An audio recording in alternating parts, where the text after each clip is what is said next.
Greatness is not measured by what a man or woman can accomplish, but by the opposition he or she can overcome to reach their goal. And on the 7th of October 2022, two of South Africa's most prolific women grapplers will look to reach their ultimate goal, both stepping on the biggest stage available to them to break the barrier for generations to come, to take home the symbol of dedication to their respective teams, who have without fail aided them to reach their greatest heights with physical sacrifices unique to the sport. A symbol of a long and hard journey through the struggles and achievement, frustrations and elations. A seemingly lifetime of work will culminate here. The first ever women's grappling title in South Africa is on the line. Van Staden versus Alves for the Submission Queens women's flyweight title. This is Submission Queens. This is Winner Takes All.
Hello and welcome. This is Submission Kings, Winner Takes All 4. We're in Johannesburg, South Africa. Welcome to all our viewers on YouTube. It's great to have you with us as we celebrate the cream of the crop. This is the top talent in the country, if not the continent.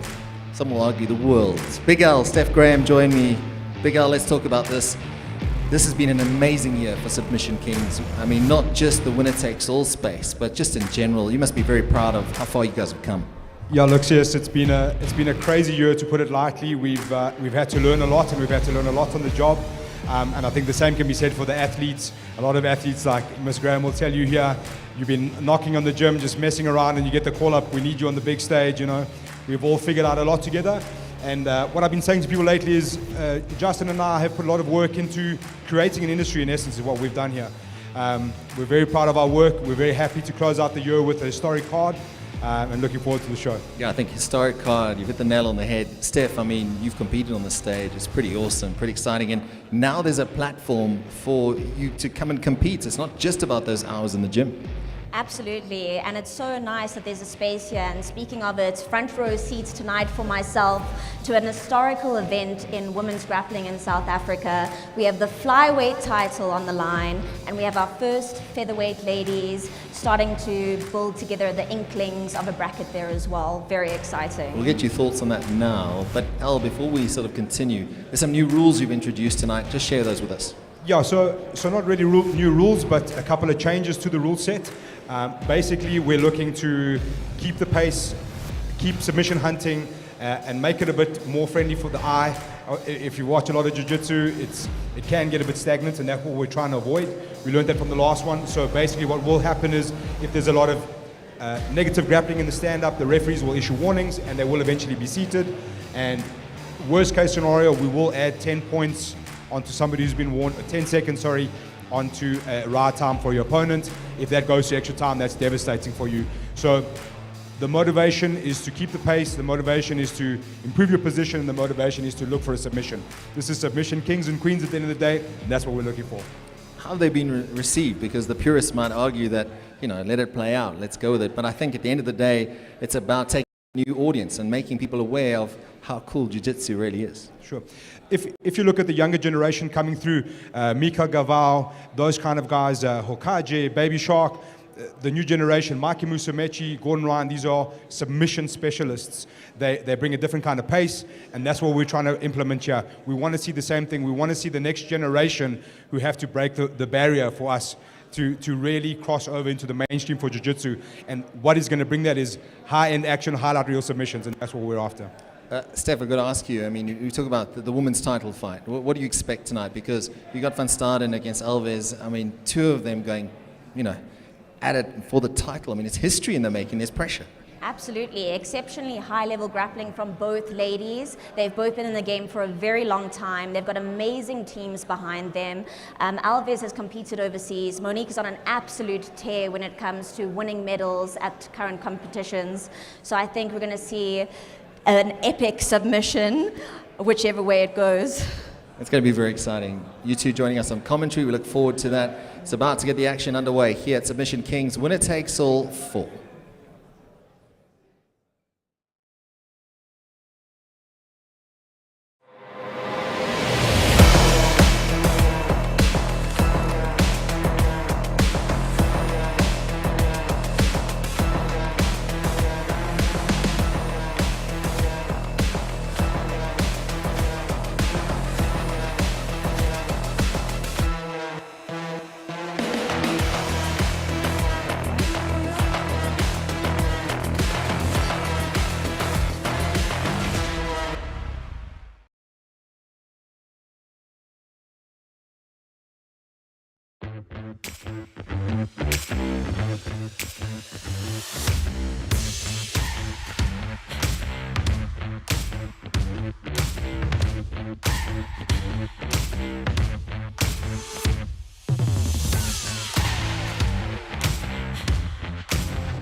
Once again, ladies and gentlemen, welcome to Submission Kings. Winner takes all 4. The action will start shortly as we get the final event for the year underway. And of course, a big shout out to our sponsors, the CMH Group, the brand new Proton South Africa, the world-class X50, X70 on display here tonight.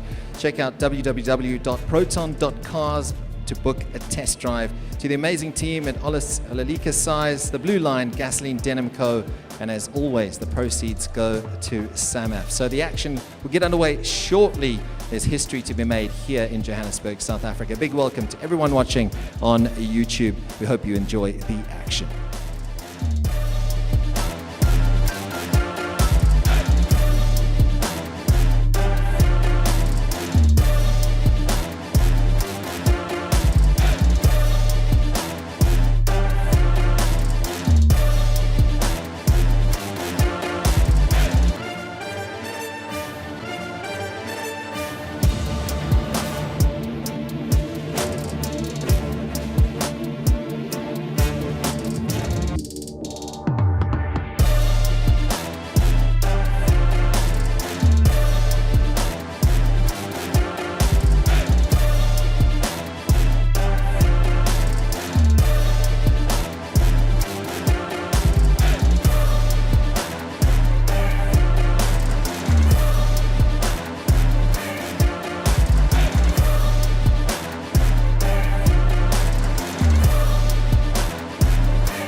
Ladies and gentlemen, thank you very much for your patience. The action is about to get underway. It's a junior featherweight bout between two young talents who have been making their mark on the local scene. Two rising debutants looking to make a statement on the Submission King stage. From the blue corner, representing Cornerstone Jiu-Jitsu, please welcome Joshua Rothman.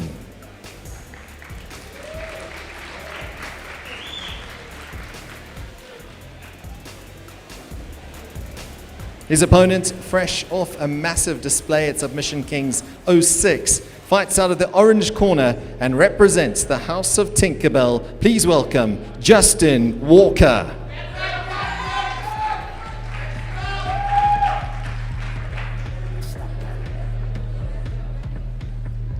Your referee is Brandon Nordia.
Josh, congratulations. Definitely the smaller guy in the fight there, but that was absolutely fantastic. Tell us a bit about that game plan.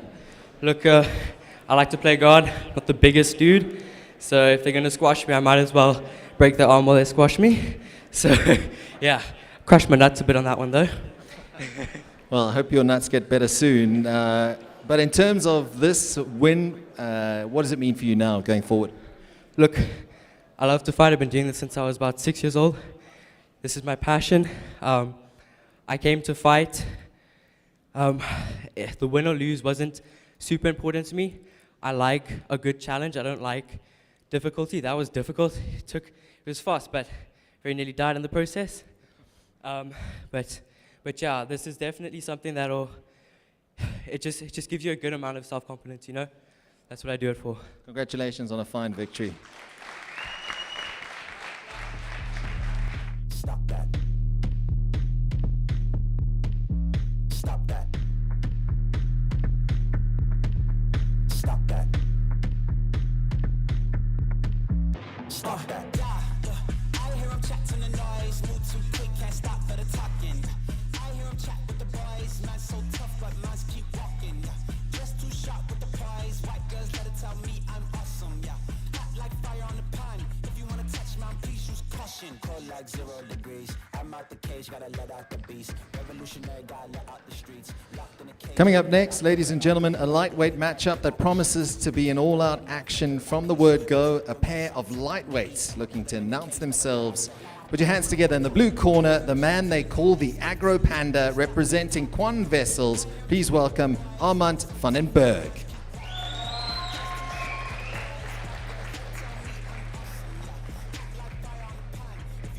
His opponent hails from the Windy City, representing Chris Bright's PE Submission Fighting Academy. Out of the orange corner, please welcome Joel Prella.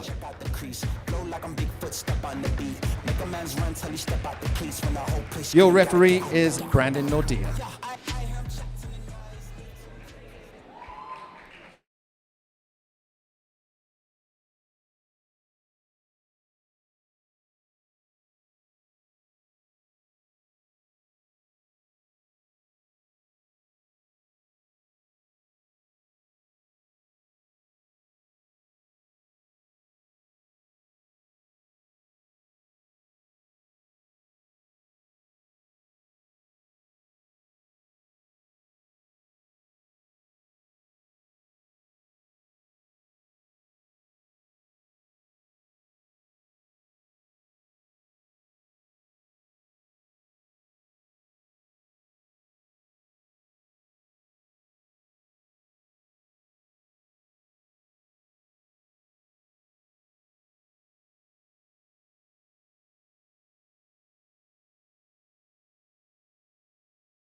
Armand, how good was that? That was really impressive. Well done, man. He brought it out at a very high pace straight from the beginning. I knew I had to slow it down a little, just so I could work at my own pace. And then as soon as I got that working for me, it went well. Al on commentary was saying that you practice in bad positions or being in bad positions. How much did that help tonight?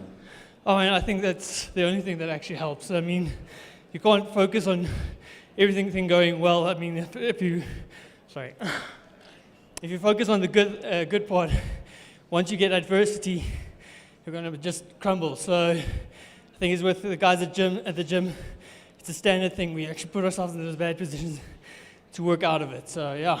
Well, you've done your gym proud tonight. Thank you very much and well done on your victory.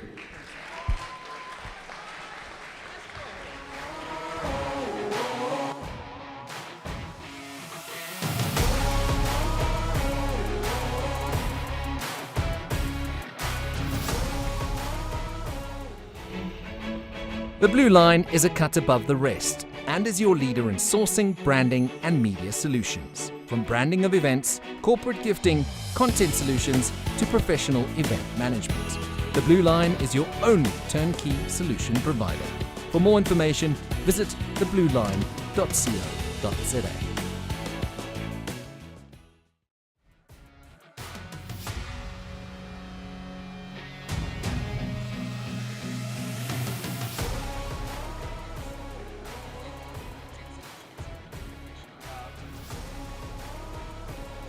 Ladies and gentlemen, it's now time for the women to take center stage in another keystone bout for the Submission Queens. The First Ladies Featherweight Super Fight features two fierce women competitors. From the blue corner, representing Art Suave and Ability Academy in Heidelberg, please welcome Leilani de Wet.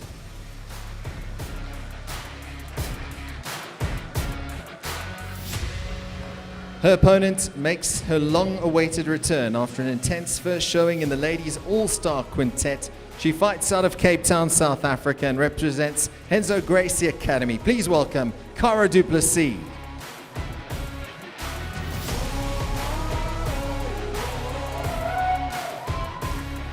Your referee, Kirk Bloomer.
Absolutely, 100%. So I think Lelani's gone with the double threat here. She's really focused on that body triangle, and she's really trying to attack the submission.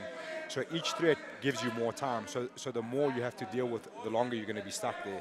So Lelani really with a great strategy, and the way she's transitioning from each side of the body triangle is just beautiful to watch. And Putting Cara through her paces. yeah, and the pressure's on. The longer you sit here, the more intense. Oh, and now that's on deep. That is on deep. Oh, that is very, very deep. I don't Cara being a little bit too tough for her own good. Beautiful 42 submission. seconds left on the clock. So Cara Du Plessis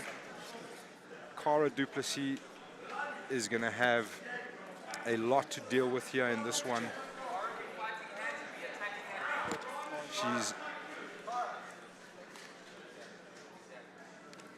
She's going to have to find a submission, and she's going to have to find it really quick. Well, we can't counter out just yet. No, we cannot, especially from a strong position like the back. Let's see. Hand So fighting. straight away, no body lock position from Cara, but straight onto the submission, get that choking arm in. She's going to try and lock it up. Oh, and Lelani de Wet looks like in deep trouble. Oh, she's pulled it off. And it looks like that strategy worked out for Cara Du Plessis. Straight to the submission. Great fight by these two ladies. Wow, I'm honestly super impressed by both of these ladies. Their different styles, their different games. Well done.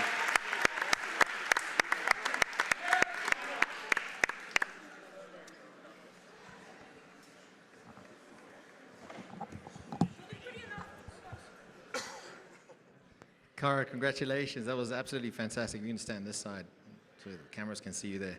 See your medal. Absolutely awesome. How was that?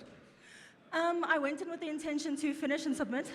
I don't know if it is evident in the way in which I was running the tempo. Obviously, she's a great grappler, defended that as well. But I mean, yeah, we keep moving, keep running, fighting for that submission. What does this mean for your career? I mean, this was the first of the super fights, but I'm sure there's many more to come for you.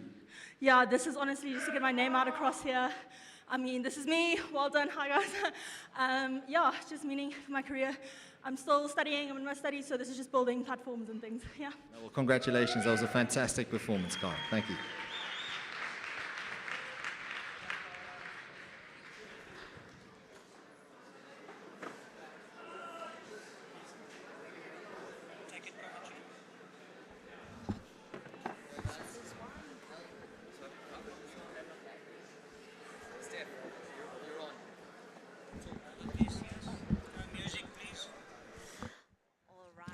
Ladies and gentlemen, so next up we're waiting for Yeah. the 8-man Yeah. to be announced.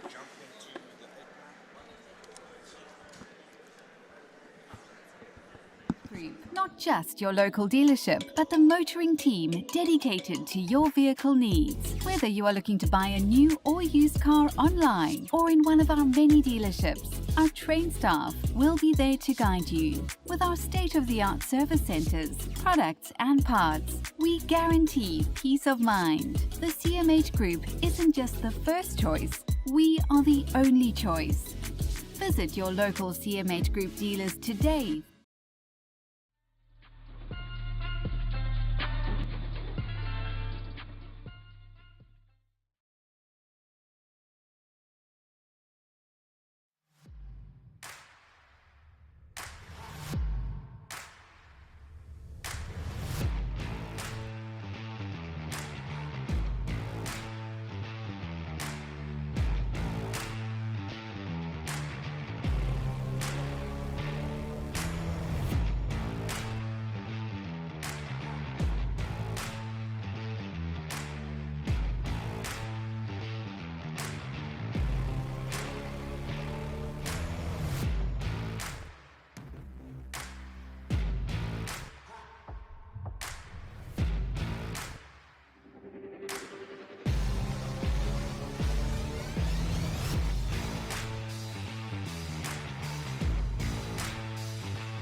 Alistair Bishop and Justin Ferrier.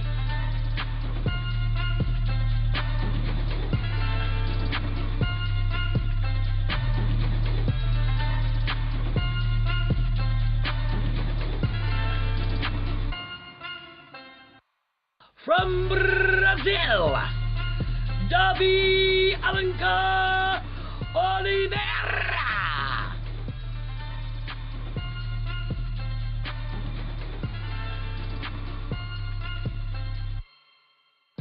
From Brazil, Felipe Negochade.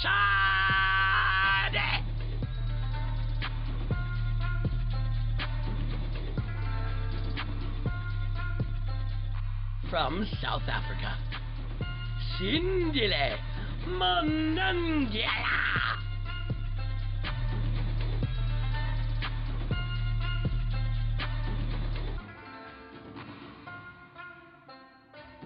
From South Africa, Devon Kranya.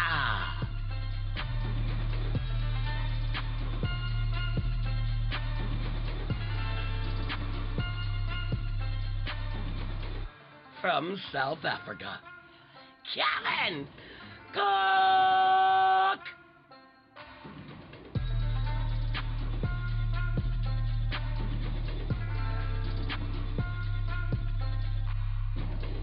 From South Africa, Wade Kerspay.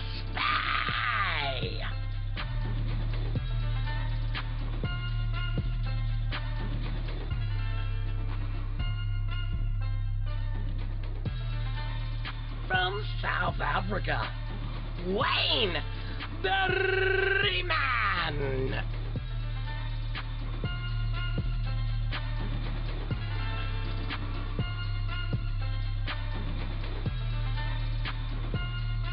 From Angola, Demart Pena.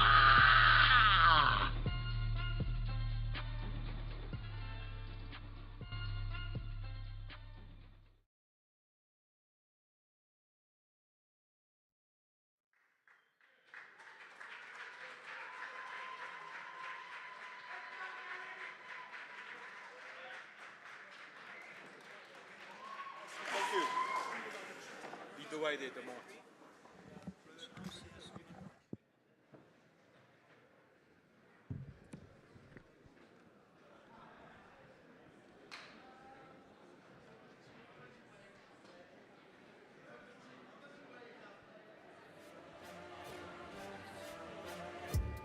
Ladies and gentlemen, that brings us to the start of the featherweight 8-man, where a new champion will be crowned and become 10,000 Rand richer.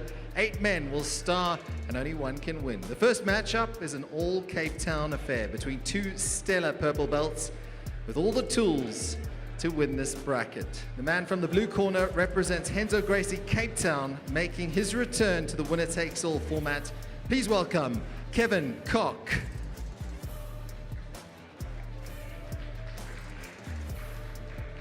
His opponent making his debut from the orange corner, representing MadFit MMA. Please welcome El Torito, Wade Kerspay. Your referee, Bobby Karajanidis.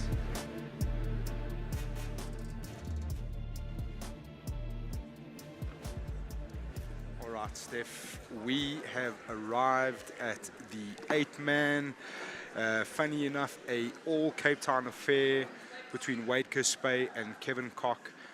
Wade Kerspay has obviously had a pretty good MMA career. Kevin Koch is all the buzz at Henzo Gracie's. We've seen him here before. He's been working on his tools. Very dangerous guys. Super excited for this one. Absolutely, and it's Wade's debut. First time on the stage. Kevin Koch maybe shaken off some of those nerves from the previous matches, so both men looking very composed though. And I think both guys would have been happy with this draw. You know, you had some sharks out there, Demar Pena, Sindile Maningela, 2 Brazilian black belts. You know, you would have been okay with this. You would have been okay. going to be a hard task, but at least it's not a world champion like DeMart Penner, you know. That being said, one of the interesting parts of the 8-man is if you want to win this, you've got to put on 3 big performances. This one is the most important because if you get dragged out, you get too fatigued, the next one's going to be harder, and the next one's going to be even harder after that. So if you're in here to win, you want to get rid of your first opponent as quickly and as efficiently as possible. Both of these guys getting straight to work in the hand fighting. Trying to get the collar tie position there. So we did see Kevin Koch here before for the lightweights. I think he walked around at about 66 kilos, so this is way more comfortable for him. Wade Crispe competed at a lower weight. He said he had to work pretty hard to get up to 66 kilos, but he looks the part. Big legs, low center of gravity. Oh, Kevin straight onto that arm. Very nice by Wade. And now this is the thing when you sit down in a position like this. Wade is going to be very physical on top. He's going to be very heavy. You've kind of invited him into that position, but you can see, I think Kevin's really conscious of working onto a leg entry here. Good framing. Yep, there you can start to see he's digging for that. Wade's going to be careful of Kevin getting underneath him here. He's got the underhook on the leg. That being said, you know, Wade just drops that crossface on the left side and kind of kills that immediately. That's all he kind of has to do. But yeah, I think Kevin's, he's not keeping it any secret as to where he wants to be. He's in on a leg and he's going to start working on a leg. He's quite happy to play that position now. You know, sorry, go for it. Oh, I was going to say, Wade's going to have to start to figure out how to, there we go. Just as I anticipated, getting rid of that half guard.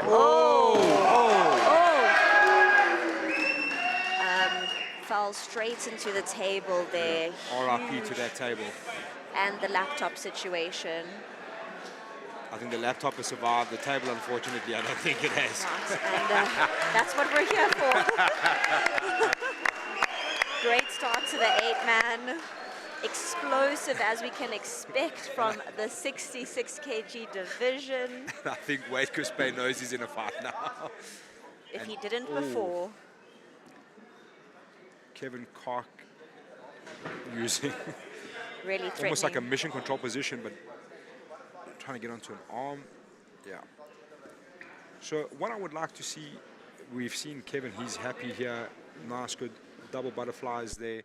I'd like to see Wade Crispe try and really get a position, pass that guard, get heavy, use his wrestling. There we go. And as you said, you know, this is a guy who trains a lot with BK Masinyani. He's got crazy wrestling. Guys like Don Madge pop off there in Cape Town. So you expect a heavy wrestling game from Wade Crispe. And that's how you're going to really nullify Kevin Koch here. Get heavy on the hips, get wrestling, make sure your legs are safe. But Kevin's got such good guard retention here, and obviously he's really happy in this position. So he's really got Wade, his work cut out for him here, trying to get the pass. Yeah, it's not easy to wrestle when the guard is really strong. And we're back in this kind of position. Let's see if Wade can get past that guard. He's really trying to work, clear that leg, that knee shield on that left knee shield. And Kevin's straight away looking to underhook that leg. Framing on the shoulder there. Maybe he'll go back.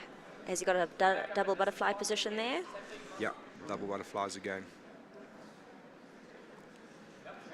I'm sure that Kevin really enjoys going for the legs here. I'd like to see maybe a sweep to the top from this position. Yeah, good frames there from Kevin. He's got the one leg in there on the half guard and a good left-hand frame, and now he's going to start to work on that leg entry again. But Wade's sitting back and really just trying to prevent that from happening.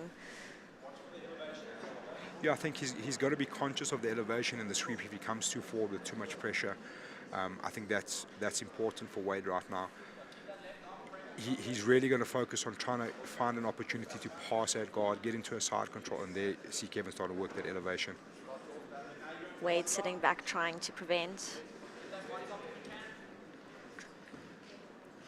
Holding on to a lot of hand fighting here.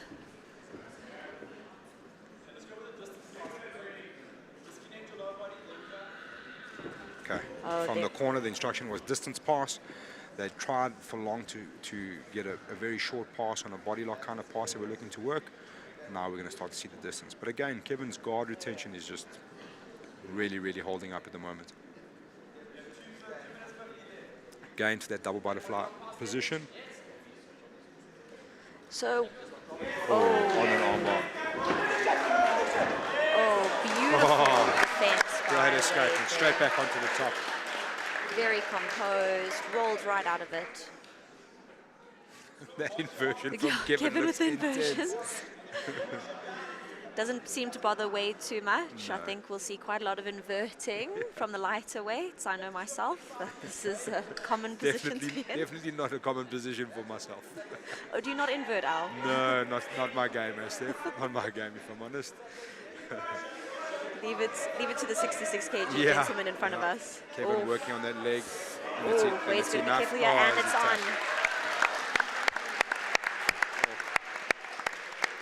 I think Wade held on a little long there. Recognized the threat just a little bit too late. Good news is Wade is a physio by trade. Hopefully he can sort himself out from there. And that's a great performance from Kevin Koch. We've seen him go through the first round before. He'll be looking to take this one home. Shoot it up to CS.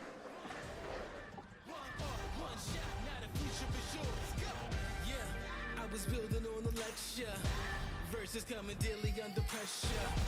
Working on applying the scheme. The true style trademark is at the edge of your dreams. I'm talking one. Kevin Koch, you must be absolutely delighted with that, up against a very dangerous debutant. Yeah, he died. I have a little words to say, but it's a tough one. All underweight, stepping up. Yeah, look forward to the next match. Speaking of the next match, obviously crucial to get through the first one without expending too much energy, which is easier said than done, but you threw, it must be a relief, now you can focus on the next one. Yeah, I can chill a bit, get my mind ready, all the nerves are gone. Just go into the next one, fully prepared. Kevin, well done. Congratulations. Drummer passion never rests. Freedom is a teacher under pressure. Now we blessed. See, I was so good for the goal. There's one art, one shot. Now the future is yours. Go. Yeah. It's one art, one shot. All right, Steph, let's take a look up at the action here. Obviously, very back and forth. Kevin, this massive rollout here onto the table. The table's recovered, if anybody's wondering. Yeah, massive action from these two. I think Kevin was in control most of it. He stuck to his game plan, used these butterflies, elevation, really was looking on the leg and eventually found the leg in the dying seconds. It looked like it was going to go all the way the distance, but Absolutely. And you know, Wade really did try and put pressure on there, tried to get the pass, but as you said, Kevin just exceptional guard retention there. yeah, it was insane.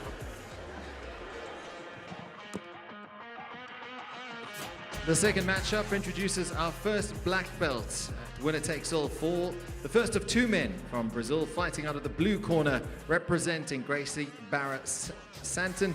Please welcome Philippe Negashadle.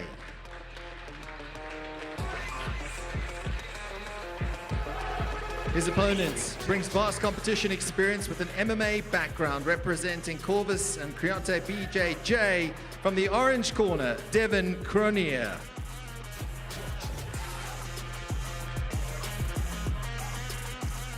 Your referee, Bobby Karajanidis.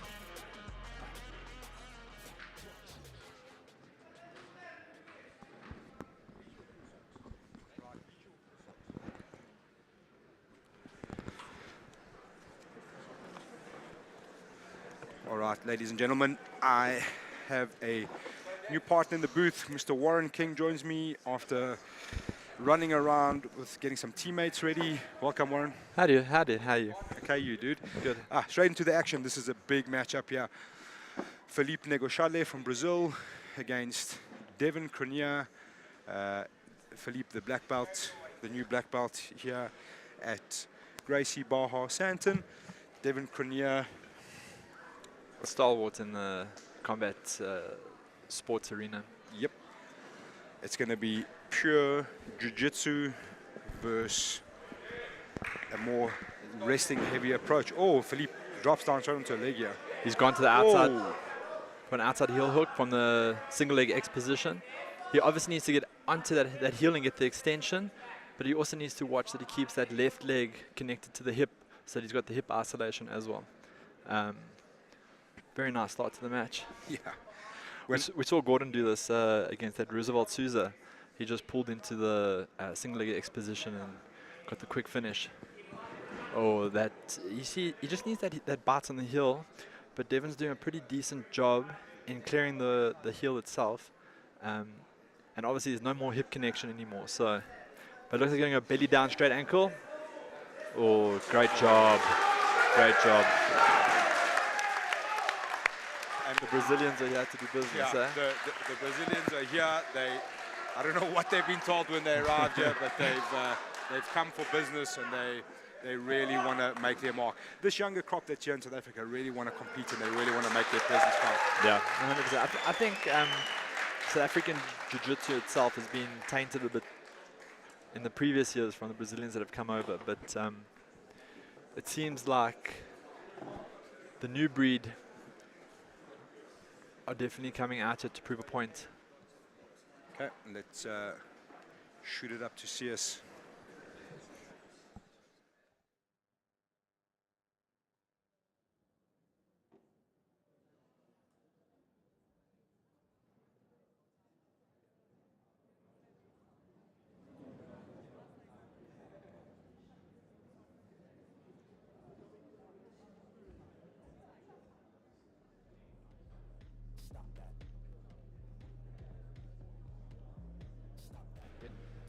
Ladies and gentlemen, the third matchup is arguably the most intriguing of the opening round. From the blue corner, and our second black belt on the roster, proudly representing Tupi Jiu-Jitsu in Durban. Please welcome W.T.A. Oliveira.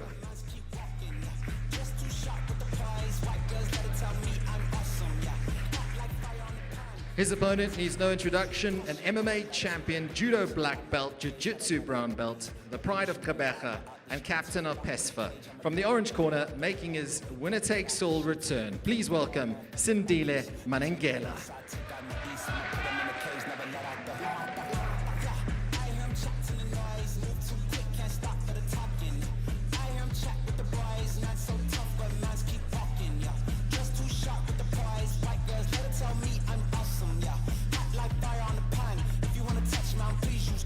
Beg, please get on your knees. Came from the jungle, up in the trees. I got a few tricks up in the sleeve. One wrong move, I'ma let out the. Your referee is Kirk Bloomer. A lot of hype around here for W.T.A.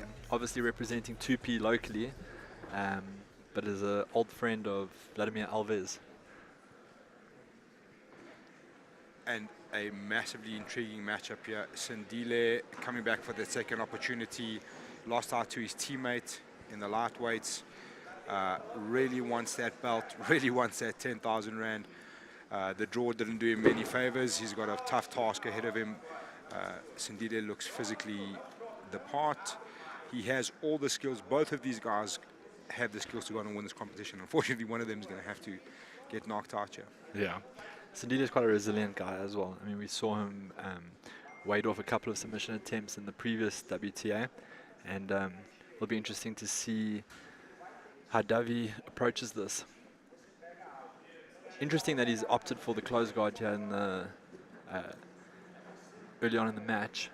You would have suspected that he would have tried to int on some legs or potentially get a top position. Is it possible maybe like a little bit of nerves, wants to just get in, get down, get comfortable, feel the mat a little bit, Good relax. possibility. Very good Looking for that possibility. hip bump. And now working on the guillotine. Look, Sindile's posture is pretty good here, but if we can just get a little bit higher up and then get the wrap and then get onto the chin strap, then can look to start entering onto the guillotine. He looks also maybe he's going to do a Kimura entry and then maybe go to the hip bump, as we see there. He keeps going for that wrist lock whenever Sindile goes. Onto the arm. Oh, that is tight. Oh, Brilliant. Oh, that's a big win. Both Brazilians with big wins early on. Wowzers. That was a strong performance. He had a plan there from that guard position and he stuck to it. He obviously wanted while Sindile was still dry. So we have two Brazilian black belts through. 2 big names knocked out. It's getting very interesting. 2 very fast fights.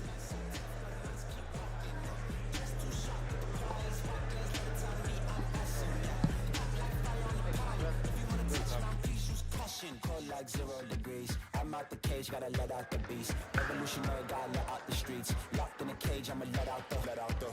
Wake up, get out the sheets. We came for one man, forget my peace. You take the west side, take on the east. I'ma put him in the cage, never let out the. I hear him chat to the noise. Move too quick, can't stop for the talking.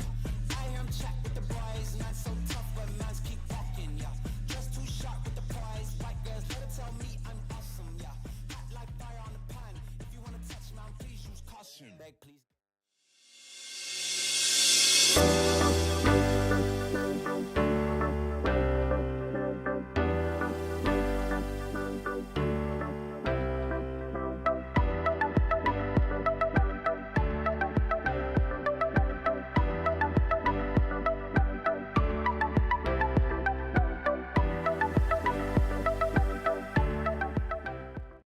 Stop that. Stop that. Stop that. I hear him chat to the noise. Move too quick, can't stop for the talking.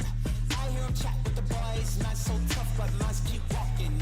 Just too sharp with the prize. White girls, let her tell me I'm awesome. Yeah, hot like fire on the pan. If you wanna touch me, please use caution. Cold like 0 degrees. I'm out the cage, gotta let out the beast. Revolutionary, gotta let out the streets. Locked in a cage, I'ma let out the.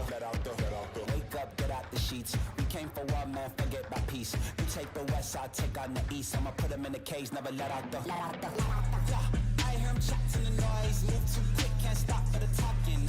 I hear him chat with the boys. Man so tough, but mans keep walking. Yeah, just too sharp with the prize. White girls, let her tell me I'm awesome. Yeah, hot like fire on the pan. If you wanna touch me, please use caution. Beg, please get on your knees. Came from the jungle, up in the trees. I got a few tricks up in the sleeve. One wrong move, I'ma let out the.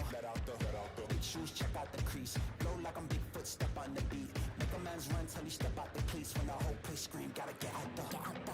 Yeah, I hear him chat to the noise. Move too quick, can't stop for the talking.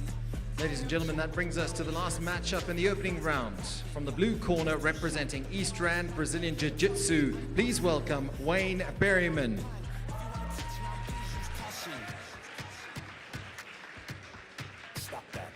His opponent, making his return after a successful debut, who needs no introduction, one of Africa's most accomplished MMA stars, who's looking to add a new belt to his collection. From the orange corner, representing UMF and Kyle Army, please welcome the Wolf, DeMart Penna.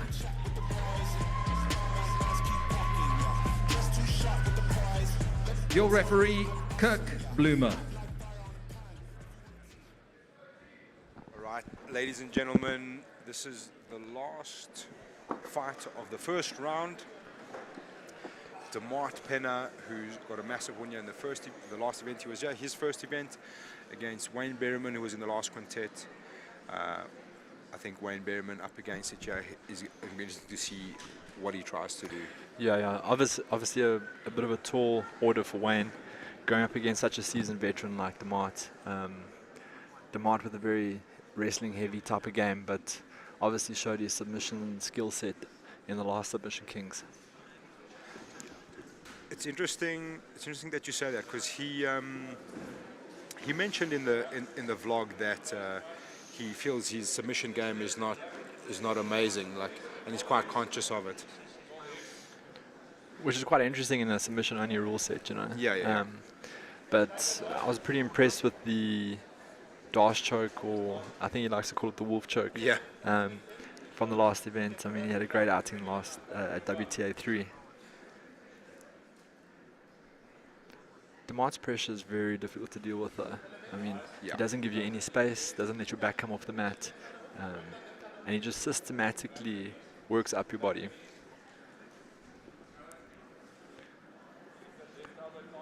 What's interesting here is that DeMart already has Wayne fully flattened out in that half guard position, and looking to pass, but going straight to the leg, onto the heel hook. He needs the hip connection. Oh. it's again super interesting. So you've got all 4 guys through quite comfortably and quite quickly. Yeah. So it makes for very intense semi-finals. Great performance from Penn on a heel hook. Who would have thought? Yeah. I mean, he's obviously underplaying his submission skill set. The best way to do a great bamboozle.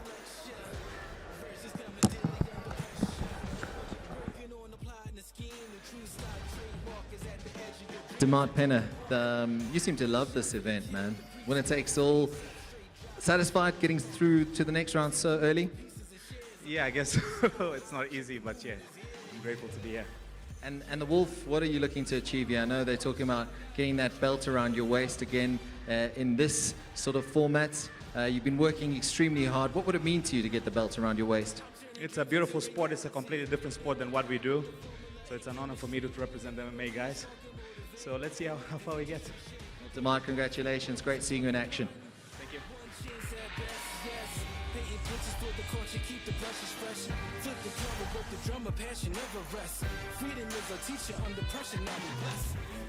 The Blue Line is a cut above the rest and is your leader in sourcing, branding, and media solutions. From branding of events, corporate gifting, content solutions, to professional event management.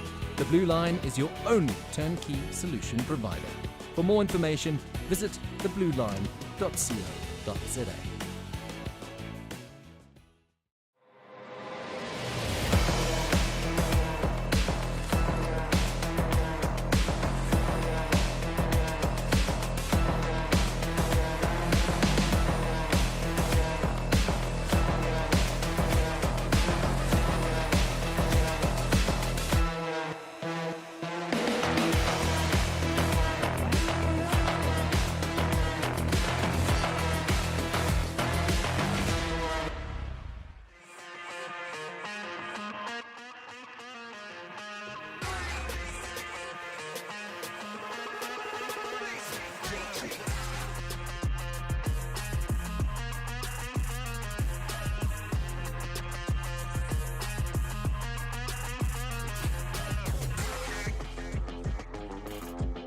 All right, ladies and gentlemen, next up is the gi matchup, which sees the return of a Submission Kings stalwart who has featured on every Submission Kings card to date. He fights out of the blue corner and represents Grante BJJ. Please welcome Dylan Carrera Miguel.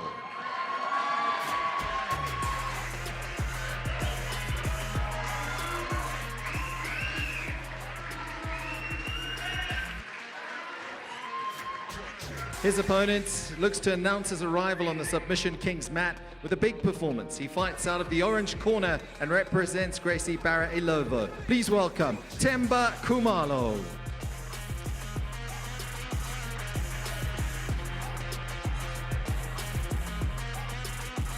Your referee, Kirk Bloomer. All right, Mr. King, the gi match, the standard feature on the card now. A bit of history between these two on the competition mat. Themba will be desperate to get one back. I remember watching Dylan Miguel catching Themba with a baseball bat choke in a competition scene long ago. So a good opportunity here. Obviously a lot of changes in this fight.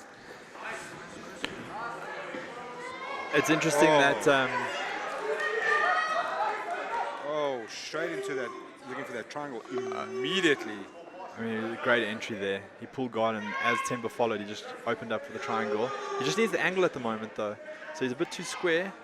If you can get the underhook and maybe rotate to his right, then it'll help a little bit. You can even hear his corner calling for the underhook now. Yeah. He's got a while the spines are straight with each other, it's going to be very difficult to get the sort of pressure that you can require to get the actual submission. Dylan's been nagging you for this gi match for a while now, right? Finally gets the wish, and he's coming out to show that gi jiu-jitsu isn't boring. There we go. Themba needs to try and square up a little bit more with Dylan to try and get the escape. His posture's fully broken, which is dangerous for him. Oh, there we go. Beautiful. That was quick work from Dylan. Dylan Miguel making his presence known here on this mat. He is the man to beat. He has been on every card, and another massive win in the gi, ticking off ticking off the bucket list for Dylan Fleet. So combat jiu-jitsu next. Yeah, combat jiu-jitsu next for Dylan. Let's take a look at the replay here, Warren, as it comes. Well, he pulled guard and So shot straight up for that triangle. Yeah, straight onto the triangle, stuck to it, worked to it. I think a couple of defensive mistakes maybe from Temba, or not mistakes, but could have done one or two other things. Yeah, there was a lot more he could have done to like counter, but yeah, great performance from Dylan.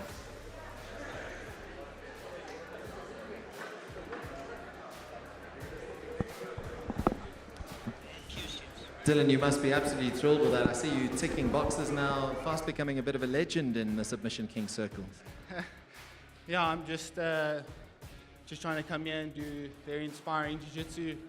I just want to make sure people can, like, this community here is amazing, and you know what Big L and everyone's doing for us is incredible, and it's our responsibility as athletes to at least put on the show that people are inspired, they want to keep coming back, and you know, they don't quit. Like, the real heroes in the community are the hobbyists. Like, this is a luxury for us, so just glad I can come here and do some cool stuff and make sure blue belts don't quit. Certainly is some cool stuff. But if you go back a couple of years to where the sport is now, I mean, it's incredible to see. And you, as someone who's been integral in that journey, must be very proud to see how it's all come about. Yeah, for sure. I mean, I started 5 years ago, so probably the first part of athletes who have benefited from this platform. And yeah, tonight was a big one for me. A lot of people said, like, when we opened up the gym, you wouldn't progress, like, your focus would be on your students, you won't get any better, all the excuses, and glad I proved everyone wrong and showed everyone what we're about at Crayons, and yeah. Well done, congratulations, absolutely fantastic.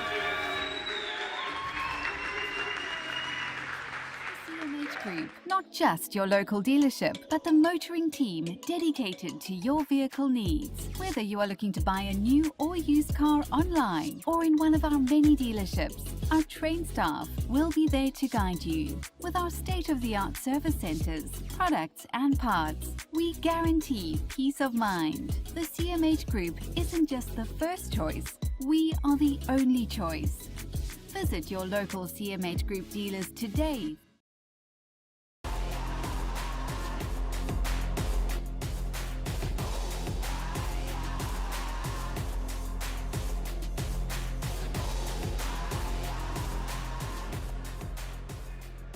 This no-gi match has been the talk of the town since it was first announced. Two immensely talented young grapplers will look to prove they are the best. From the blue corner, making his long-awaited return, representing Constrictor Jiu-Jitsu, please welcome Nico Brits.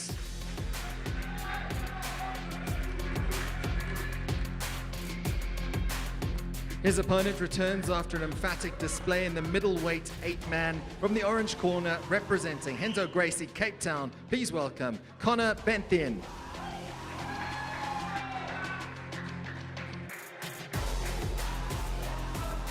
Your referee, ladies and gentlemen, Brandon Nordia.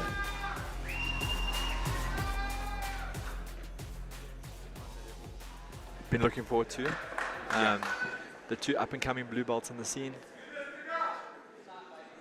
Yeah, I'm massively excited on this matchup. It's quite funny, like when I put it on the card, it was like third on the fight, just because it's two blue belts, you know, young guys. And I was like, no, we can't put this early on. Oh, a little return, heavy-handed on the collar ties. We're gonna get a bit of combat. There's here. already some bad blood, yeah. Oh, quick back tag. Nico needs to hip out a little bit just to drop Connor into that pocket. But onto the twister. He's already working. He needs to clear the arm and get around the neck.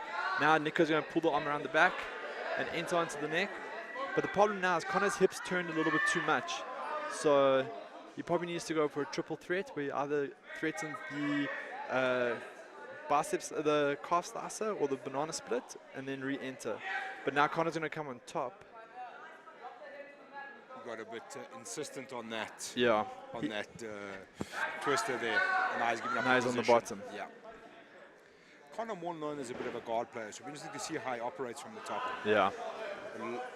Nico's strength and tenacity is also very difficult to deal with. Good takedown. Nice little inside leg trip there. but kind of playing into Connor's game plan, you know? Yeah. Or his suspected game plan, should I say. Connor's got a nasty triangle, and I'm sure he's got a nasty armbar to go with it as well. Starting to work with that. Wants to find that top lock position from the guard. Yeah. And this is kind of where you don't really want to be with Connor. No, because that triangle comes quick. Those legs are so long. Oh, onto the arm. Oh! Oh, he's ready to rotate to the thumb and going to get past the legs. See, Nico needed to push hard to get past the legs and get the guard pass, because now he's still back in trouble. And this is Connor's world here. Yeah. So Connor's using the shoulder guard there. It's almost like a triangle with the arm in, so you can climb the guard and get onto the arm and then get the extension. So Nico can't let that arm extend out because, oh, tap. I am so impressed with this kid, man. I can't say enough good things about him. That was strong, aggressive jiu-jitsu. And that's a massive, massive win in terms of these two guys as prospects. Yeah, geez. These guys aren't even letting us get going yet. No, we haven't even, what are we? Another 3 minutes here. Okay, let's shoot it up to the replay and have a look at how that unfolded. We saw Connor working his guard as soon as he found that position. Quick tap. It was on, and it was on quickly. Yeah, he uses that almost that shoulder guard / triangle guard to climb up to get high onto the body, and then obviously enter onto the arm. And that is Conor Benthine's world. Once you're in his guard, good luck to you. Beautiful fight. Connor, you must be absolutely thrilled with that. Must be nice to get the W. It's not the game plan I wanted to play, I'm going to be honest. Nico's a lot tougher on the feet than I thought he would be. But yeah, always happy to get the win. I mean, on to the next one, really. That's it. Tell me, in terms of the hype that's been around this fight, was there added pressure going into this one because everyone was talking about it? Well, I want to say a big thank you to Nico. Having his name in front of me the last few months really made me push myself with training.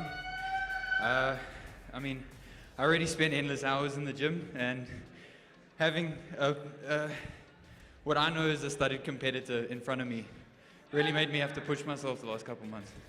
Connor, congratulations. Great to see you in action. Can't wait to see you again. Well done.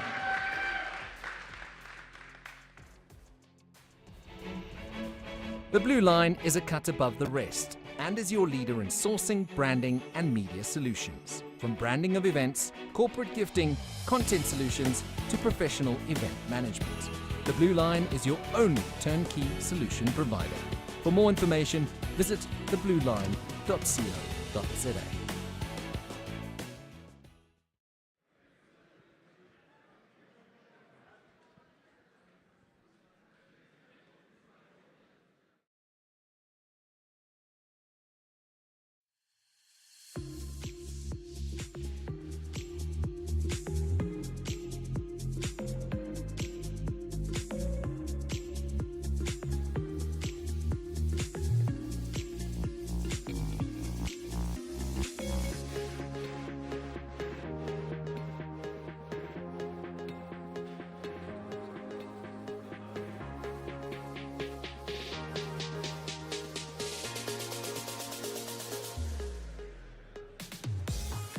Ladies and gentlemen, we're going to take a 10-minute interval, so we'll be back in a short while when the OGs do battle here at Submission Kings. Winner takes all four. Don't go anywhere. We'll have action in 10 minutes, and then we'll see you for some more live action.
Ladies and gentlemen, the action will resume in 5 minutes' time. So if you can please take your seats in the next 5 minutes, we'll get the action underway. 5 minutes, please, ladies and gentlemen.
Welcome back, ladies and gentlemen, as the action continues here at Submission Kings. Winner takes all 4 as we look forward to our next fight.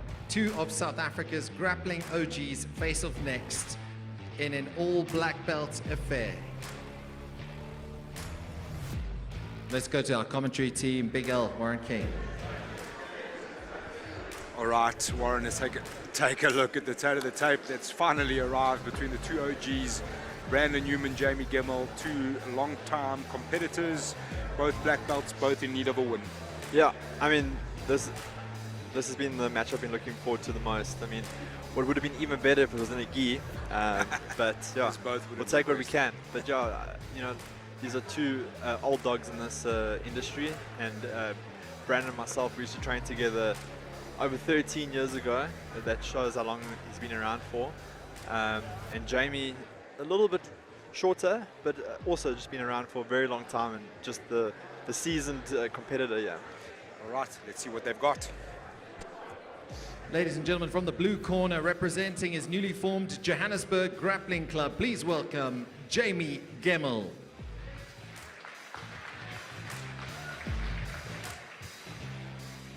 His opponent has long led the charge for his troops of the Beast Rand. From the orange corner, representing East Rand Brazilian Jiu-Jitsu, please welcome Brandon Ching Newman.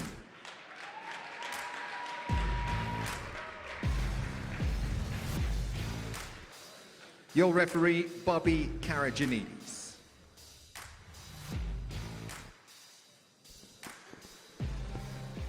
Alrighty, ladies and gentlemen, the OG showdown, Brandon Ching Newman against Jamie J Money Sheriff Gemmell, whichever you prefer.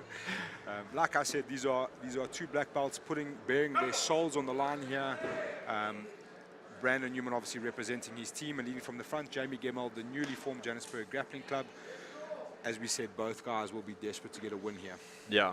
Look, I mean, we say that. I don't think either of them are that. I don't think that's the primary focus here. But what's interesting is it's 2 very contrasting styles here. Ching will come with a lot more of the pressure, while Jamie's going to obviously come for more of the sweeps, back takes, guard play. And as we say, that he obviously pulls to guard, goes to look for the elevation. Onto the heel, he needs to get the bite. Ching's knee is almost past it. Oh! Slick work from Mr. Jamie Gemmell. That was unexpected. Jamie obviously has put in some time there on the leg lock game. But once again, these dogs don't let us get going. Yeah. Before it's even started, it's done. Great leg entry there by Jamie Gemmell. Yeah. I mean, you got the elevation and then sat back for the inside usher entry, and then got the bite pretty easily. He's also competing at 87 kilos in a judo comp tomorrow, so good luck to him with that one. Jeez, like it's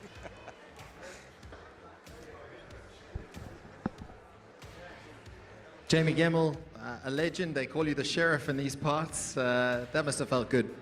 Yeah, first of all, thanks to Ching, proper OG, one of the best dudes in the sport in the country. Thanks to Al and Justin for another shot here. And yeah, I'd be lying if I didn't say this felt good. Fuck.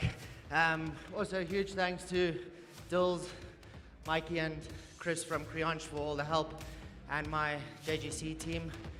And yeah, if Ching's keen, I don't know if we can do these nerves much, but maybe run it back in the gi at some point. No, okay, cool. But yeah, thank you very much, man. That was a lot of fun. I'm still quite anxious, so I've got to get over it. Jamie, I must ask you, having a look at the evolution of Jiu-Jitsu in South Africa with events like Submission Kings, being able to feed in talent. We saw the 2 blue belts doing action earlier on. What do you make of it all? It's an exciting space to be in right now. It's so cool. Kids like Yusuf Hansraud, Connor, Kara, it's epic. In the next 3 to 4 years, I think we're going to have a bunch of young killers. We've got Luke Griffith in ADCC. Shout out to him. His sister's there now. So yeah, hopefully it just gets bigger and better, and with events like this, I can't see how it doesn't. Jamie, thanks for your time. Congratulations. Nice one. Cool. Let's take a look at the replay here, Warren, and just take a look at that leg entry straight onto the ankle, as you said. So just prior to this, obviously Jamie got the elevation. He had like a butterfly hook and elevated Ching up, and then he kind of stepped back with the back leg to get into the inside Ashi position. And then all it was about was actually controlling that knee line. He didn't want Ching's knee to come out from inside the guard, right? And while that was happening, he was trying to get the bites into the ankle. Very nice. I thought Ching was actually almost out there, but his knee was still kind of stuck in that guard line.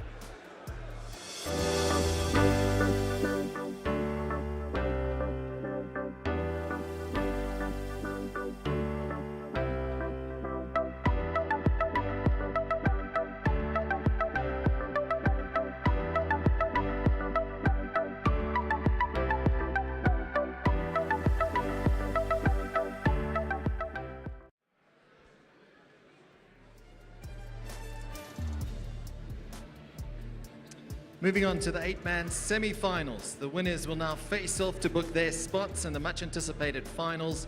Ladies and gentlemen, put your hands together. From the blue corner, please welcome back Kevin Koch.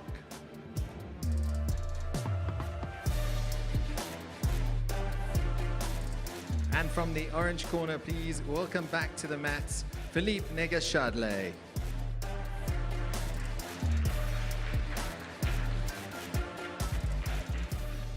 Your referee, Kirk Bloomer.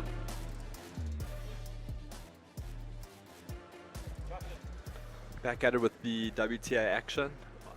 Here with the semi-finalists, Kevin Koch and Philippe Negosha, both with very strong first-round appearances.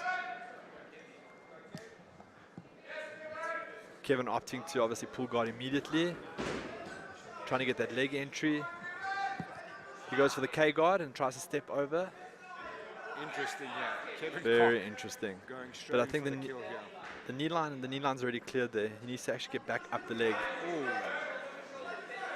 And he's hanging on to that. What should be the strategy here for Kevin Koch, Warren?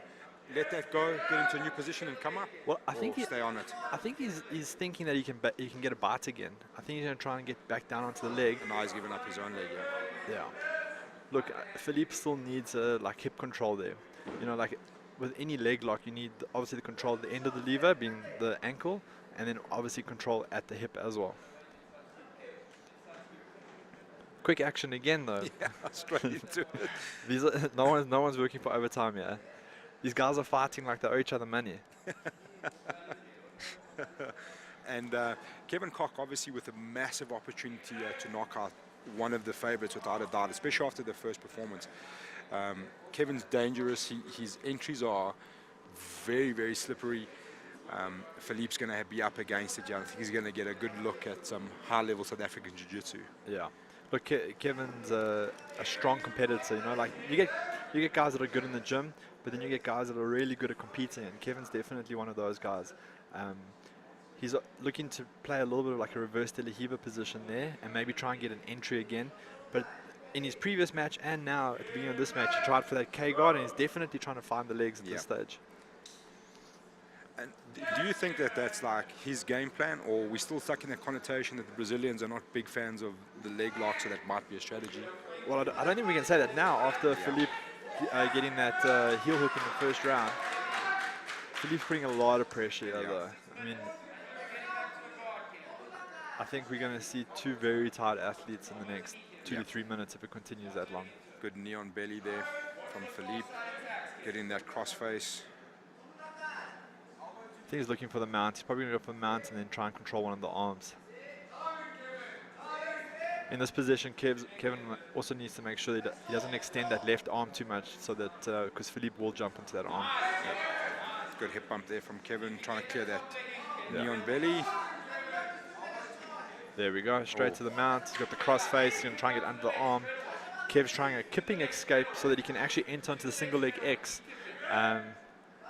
But Philippe going for the smother now. Problem is I don't think he has a second arm trapped. Yeah, he's got almost like that head wrap position without the underhook. Yeah. Trying to find his corner. Yeah. But I think Kev's going to continue with that kipping escape just so he can get into the single leg X on the exit, which is a fairly strong position to start attacking the legs. Philippe now, he's got the crossface. Oh. Ooh, step over for the triangle. The elbow's down though, so the thread of the submission's gone. Ooh, that looks a bit uncomfortable because Kevin's foot is trapped. Now Kevin trying to step over and get onto the leg. It looks like he's got a good entry. Oh, he does have a good entry. He's going to pass the leg over to the far side hip. Good defense there from Philippe. But now Philippe's moved straight back to the half butterfly, which is a great position for Kevin to enter onto the legs.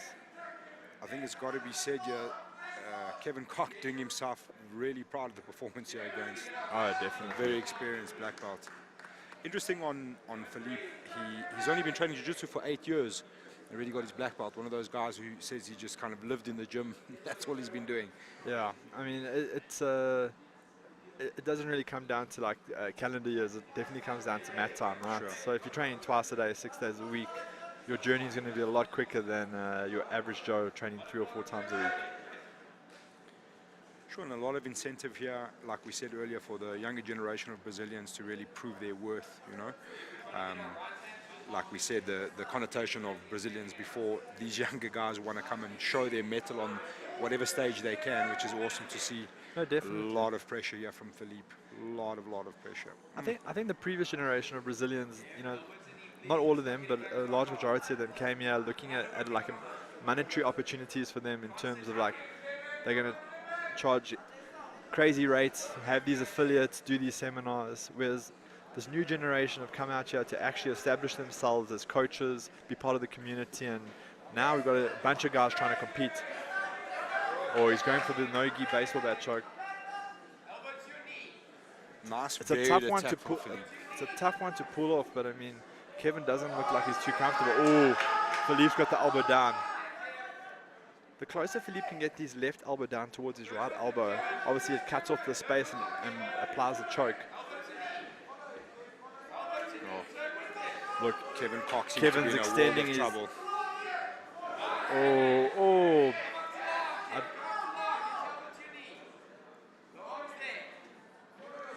Straight onto the arm. Well done, Kevin Koch. My word, he's been impressive today. We need to talk to the promoters about some performance bonuses. There are some discretionary and some non-discretionary.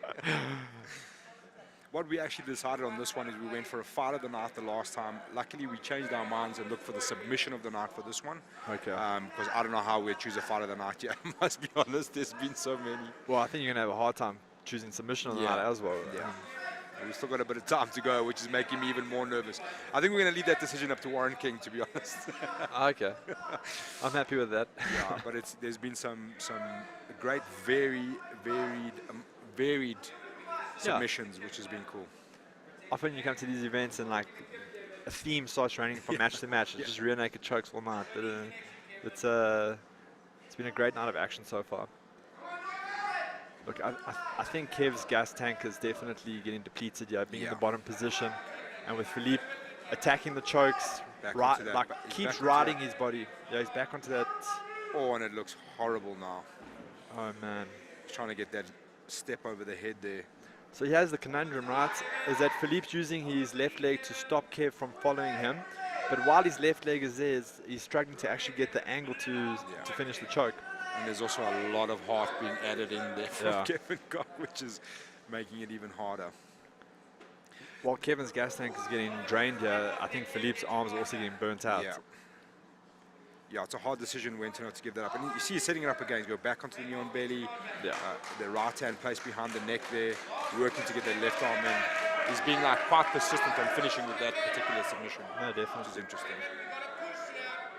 I think he's also not too keen to play the legs here with Kev. I think he's identified that that's quite a dangerous place to play. Oh, Kev, beautiful entry. That is deep. That is deep. Oh my. Philippe trying to get a leg attack of his own going. My word, 45, just 40 seconds to go here. Okay, late the attack. knee line has slipped a little bit. Kev can re-enter. Problem now with the 50-50 positions, they can both attack the legs. So was Philippe on almost like an Achilles lock there? I can't see clearly from this side, but it looks like it. It looks like a straight ankle from like a 50-50 position. Philippe looking a little bit tired there, dropping his head back, take some time. Heavy breaths coming from Philippe there. Oh, we're going to see an overtime here. The person with the better hip control will be able to apply the submission better. Oh, Last-ditch effort here from Kevin Koch. And he's gone for the figure 4 grip. Time. Your first overtime of the night. Jeez, Second. like it. This is the second. Second. Okay, Lolani as well with Cara earlier on. But this is a massive, massive overtime here. Book your spot in the finals. Both are really, really tired. Let's see. It'll be interesting to see if anyone selects the armbar position. Felipe has won the toss. Interesting to see what he's going to do.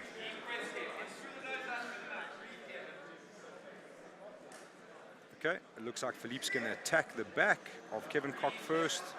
Oh, my nerves are pumping now. I mean, the primary strategy here is to obviously ride up the right time, right? So Philippe needs to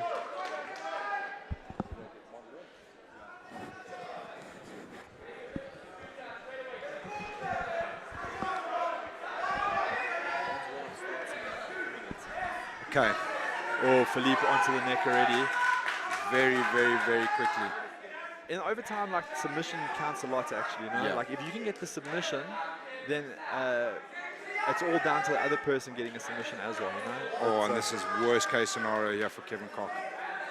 Man, he's shown a lot of heart, a lot of skill here. Oh, and he's out.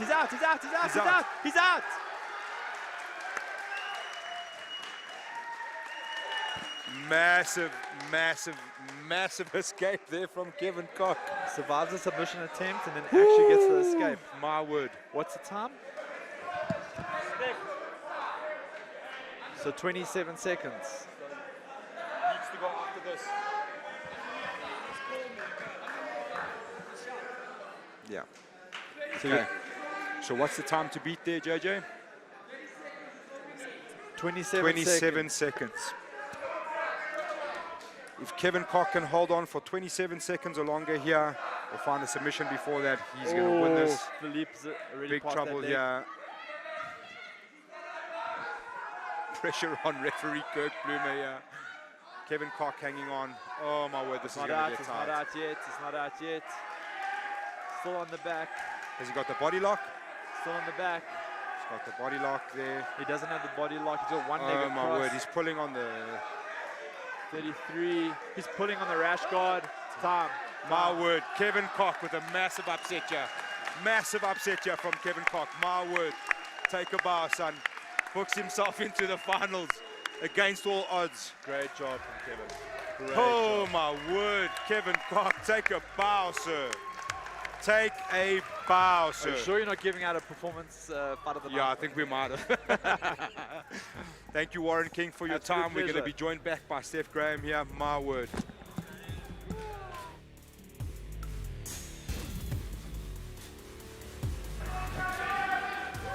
Kevin, you must be absolutely thrilled. That was amazing. Well done. That's a huge upset. But you've come in here and you've shown you belong on this stage. Yeah, definitely. Another black belts are going to be high level. It's a good match. There were times that it was really close. We had to stick it through. We have to win this one. Tell me, how's the gas tank feeling? Because that looked intense, man. And I mean, you've still got the final now, so you're one step away from being 10,000 Rand richer and a champion. Yeah. At least I got some time to take a breather. But after that same game plan, we have to win it. Kevin, congratulations. Well done. That was amazing. Great performance indeed. All right, let's take a look at this replay here. Steph Graham's joined me. Kevin Koch with a massive performance. Obviously a lot of back and forth in this matchup. Both guys having moments. Kevin Koch heavy on the legs in the overtime. It was all Kevin Koch. My word, that got my blood pumping. The crowd was going absolutely wild for this overtime, but even during the actual match, it was just go, go, go for these two. Yeah, it looked like Kevin is in the overtime. This is not it.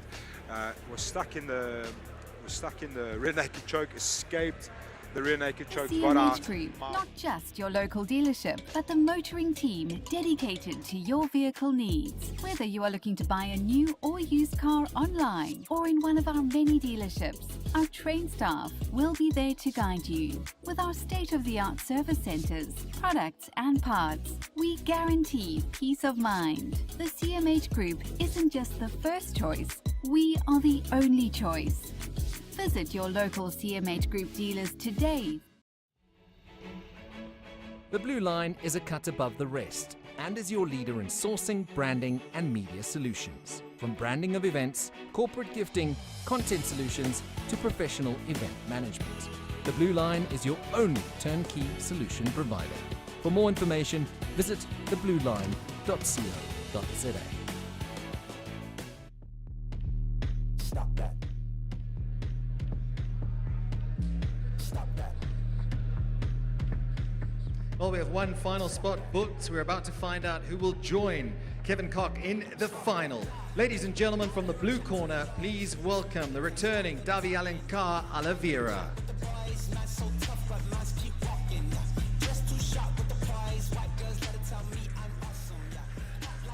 His opponent from the orange corner, Demart Penna.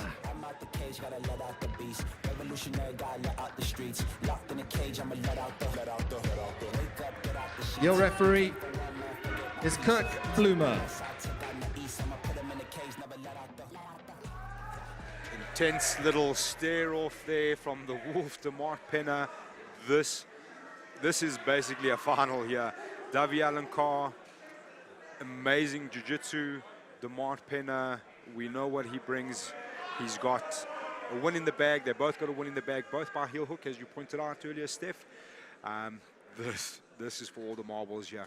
Two massive competitors. Very looking excited. to book their spot in the final. Oh my word, my blood's still pumping from the last one. This is going to get very, very interesting. Obviously, we know Demart Penna wrestling heavy. I was quite surprised to see him attack on the leg. Maybe a bit of gamesmanship from Demart, mentioning that he's not, doesn't seem himself as a submission specialist. So Davi back into the guard. This is where he started the last fight. It was very interesting. It did work in his favor that last time. Going to be very different with the base of Demart Penna, I'll tell you that much, and the physical strength. Demart also mentioned that he came down from about 74 kilos 2 weeks ago. You know, I mean, he's been cutting weight a long time, so he has the ability to do these things.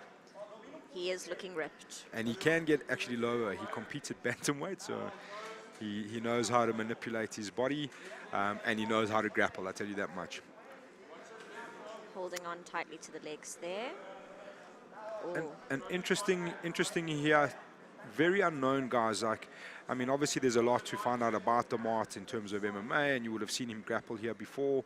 But Davi Alencar, we don't know too much. We know he's got good jiu-jitsu, but we don't know much about his game, you know. So we're watching it all unfold, and Demart's probably going to go to where he's comfortable, and you can see this is where he likes to be here. Good strong base on the ground. You're not going to sweep him very easily or anything like that. So he can work his wrestling, work the pressure. Let's see what Davi brings from here. He seems very comfortable in the guard position. Keeping a close guard there. Trying to control the wrist. No attempt from Davi yet to get higher on the guard. He's using that body triangle position on the guard, which is a control position, really. You're not going to attack much from there. So interesting to see what he's working towards here. But comfortable his time. Nobody's wasting any energy. Demart looking to trap an arm on the pass there. So how would Demart get out of this body triangle that Davi's got on him right now? So for me, I want to see Demart just try he's insistent on trapping this arm. I think he wants to maybe trap the arm and then try and stand up. But open the guard, pass the guard. I think that's going to be what's on Demart's mind. He's not happy about something, Demart. He's asking the ref. I think Davi keeps grabbing towards his throat or something like that. See Demart now going to start to work to open up that guard. Yeah, but it's high stakes here now. And now Davi did the same thing. He got up high in the last fight, almost with that hip bump, but also working the guillotine and the kimura there. Demart looking for that body lock. immediately. Demart's body lock is going to be his primary from this position, I would guess, with that heavy base. Absolutely, and Davi's not going to get the sweep so easily from this position with Demart's pressure. Yeah, you're not going to sweep Demart easily. If you watch how his base out, like his legs are flared out, his back is really straight, and he's really close to the mat. Yeah, interesting here. This is high-level stuff now. Davi insistent on this guard. You can see that thumb across the throat is really, it's not bothering Demart, but he's uncomfortable with it. Yeah, not happy about that hand positioning on the neck. Davi keeps trying to bring his legs up higher for a higher guard, but struggling there, obviously, with the shoulders of Demart. And if you watch how what Demart's doing really well, he's keeping his hips square with Davi's. Davi creates an angle, Demart takes it back to zero, and he keeps doing that. So there's no angle, there's no turn-off, there's no space to attack on the arm. Demart's being religious to make sure that his positioning, his hips are always at zero with Davi's hips. If Davi turns, he follows. If he goes back, he follows.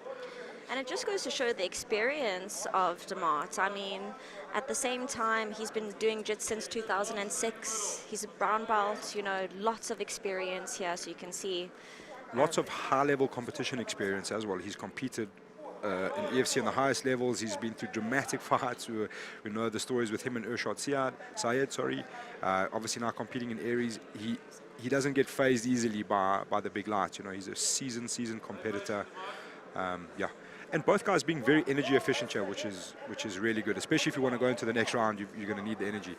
Nice little shoulder crunch here by Davi. Interesting to see what he does with that. He's going to have to try and get a butterfly with that left leg if he's going to try and sweep Demart there, but just make it uncomfortable. Oh, looking for that top lock on the shoulder crunch there. It seems that Davi's also starting to struggle with the strength. Now he's locking that arm in with a overhook there. Also look to set up an armbar from here. Let's see what he does. He's given up on it. You can see that muscle mass there. Yes, absolutely. Oh, he's trying to get hold of that arm. 3 minutes left to go here. High stakes. It's going to get very interesting. Still trying to get that arm. Davi's still trying to control the arm there. Yeah, he's insistent on the arm, and Demart's insistent on this body lock. Elbow in the neck. Yeah. Demart's not happy about that frame. Well, listen, you don't want Demart to start raining ground and pound on you from there. It's not going to end well. But yeah, it's kind of like a game of breaking posture there. He's jostling with the elbow. I don't think any ill intention. And now Davi again working on that arm with that shoulder crunch. It's really hard for Demart to pass when he's got that frame across the neck. And it's an ugly, ugly frame, that. Now Demart going on the inside of it, he's going to try and clear that frame. Very tight here from Davi and very tight on the top from Demart. Demart's still trying to pass that guard there. I'd like to see both these guys try and change it up. You know, it's we've seen Davi work on the arm trap. We've seen him go to the shoulder crunch, to the overhook. Nothing's really worked. I'd like to see Demart try and sit back and open that guard and see if he can pass it as opposed to the body lock passing. Maybe get up, maybe a bit of a distance pass. Absolutely. But yeah, interesting stuff here. Just over a minute 30 to go. Oh, Demart onto nice it. Nah, okay. Nah, I thought we were going to see a bit of a big scramble there, but both guys staying composed. Straight back into the guard for Davi. Good attempt by Demart, though, to try to change it up a little bit, to change the pace there. Yeah, I'd like to see Davi go higher up on that guard. Look to kind of get the top lock position. Also had his hands up there again, not happy about something. Oh. Oh. Oh, slowly. Davi, slowly starting to get that higher guard. Now again, and he's, I think he's lost it, and now he's on the triangle. No, Demart wise to it. Good posture. 45 seconds to go. Another one seemingly headed towards, unless Davi can affect something here, seemingly headed towards overtime. And we'll have to see what the strategy may be as we get closer to the end. You've got to think physically. Overtime plays into Demart's strength here. He's going to be a bit stronger on the back, I would guess. But yeah, it's going to be very interesting. Less than 20 seconds to go now. Demart dropping on a leg again. Oh, trying.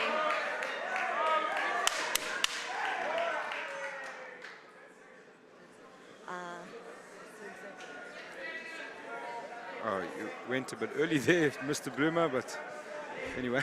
I think that. It's overtime, we go. Here we go. EBI overtime. At least he shaved 8 seconds off there. At least there was nothing on. True.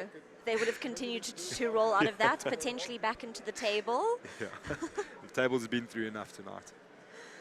Okay, so overtime for semi-final number 2. Very interesting here. Davi attacking first. My nerves are shooting through the roof again. All right, let's see who's going to book their spot in the final. Yes, Steph, you're looking a bit nervous. I'm the same as you. I mean, it's just been submission after submission. Okay, let's see. I'd like to see a body triangle here. If he can catch it. Tight hooks, though. Yeah. Very tight hooks. Body triangles. There we go. There we go. Nice. He's fighting for the body triangle. Body triangle. Demart's almost out. And Demart's persistent, hand on the inside. Yeah, if Demart can get that left shoulder, that left elbow to the mat, he is out. And that's what he's trying to get right. And very close. So close. It's just that hook of the leg.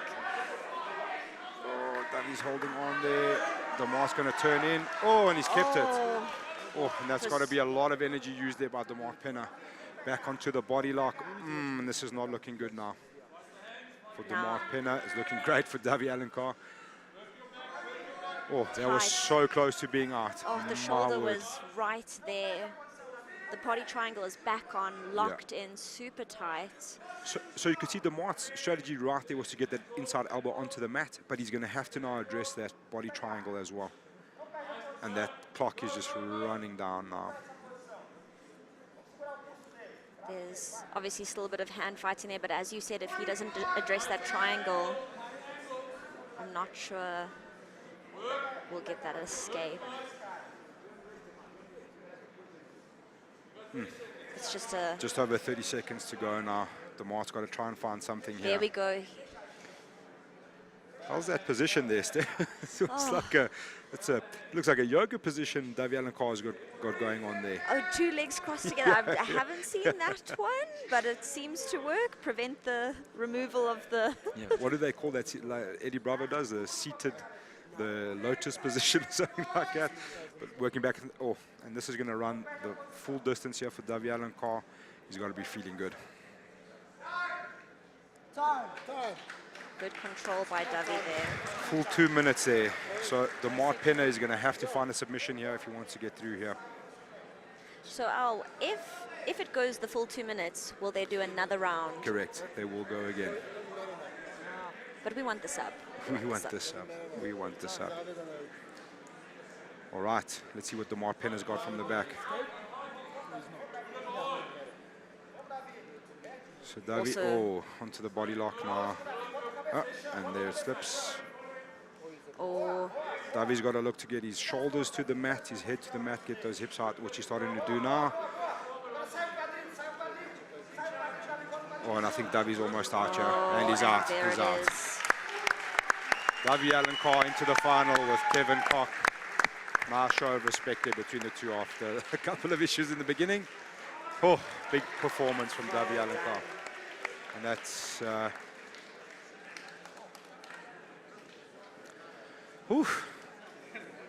Okay, so those are your 2 finalists. Davi Alencar, Brazilian black belt, representing Tupi Jiu-Jitsu from Durban. And he will face up against Cape Town's Kevin Koch.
The Blue Line is a cut above the rest and is your leader in sourcing, branding, and media solutions. From branding of events, corporate gifting, content solutions, to professional event management. The Blue Line is your only turnkey solution provider. For more information, visit theblueline.co.za.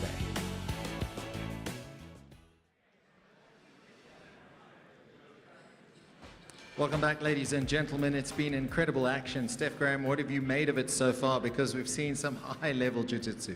My nerves are absolutely shot. I'm still trying to process all of the submissions that have been coming out. Absolutely high-level grappling. The ladies really were amazing to watch, and regardless of the new rule set, we wanted submissions, and that's what we got. I mean, the finals set up now, Kevin against Davi. What have you made of that? That's an interesting one. That's going to be an amazing matchup. Both of the men got a leg lock submission previously, so it'll be interesting to see how they play, seeing as both of their games seem to be very guard-based. So interesting to see how that one pans out. Obviously, history also being made tonight in the women's division. What do you make of that one? That's an interesting one. I mean, in terms of Monique, you've taken her on, you've faced her before, but she's up against a tough opponent in Christy tonight. Absolutely. I faced Monique recently at the most recent Submission Kings tournament, and she's got exceptional grappling. She's had many years of experience and devastating smother, might I add. Maybe we'll see some of that in the matchup a little bit later, but you can't count out Christy Alves. I mean, she's competed overseas, won gold medals in Los Angeles Open, competed at Abu Dhabi Pro, so really it's going to be an exciting matchup, and that's the one I think a lot of people are waiting for. An incredible advertisement, of course, for women's jiu-jitsu too tonight, so we can't wait to see that one.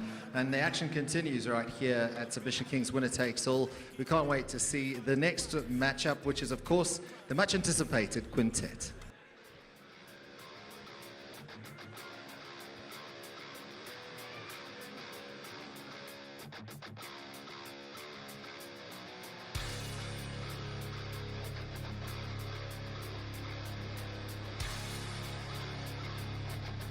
All right, ladies and gentlemen, you're going to have to wait 10 minutes before we get to the quintet, which is 5-on-5, of course.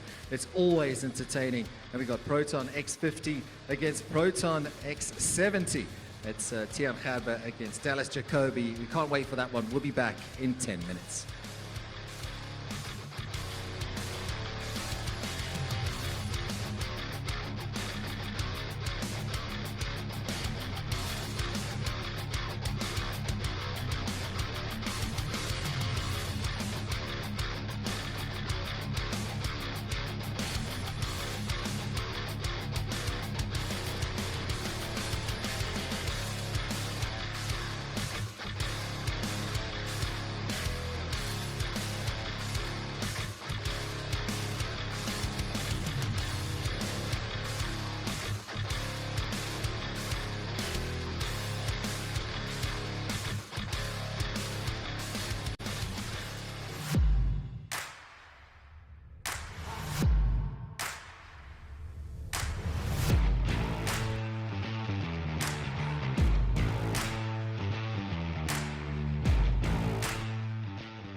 Welcome back, ladies and gentlemen, to Submission Kings. Winner takes all 4 in the City of Gold, Johannesburg, South Africa. It's time now for a fan favorite, the Quintet 5-on-5 team versus team event, proudly brought to you by Proton South Africa.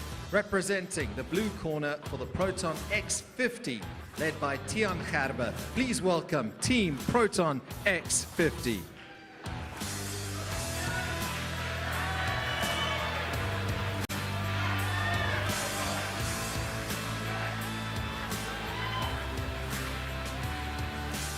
All right, ladies and gentlemen, representing the orange corner of the Proton X70, led by Dallas Jacoby. Please welcome Team Proton X70.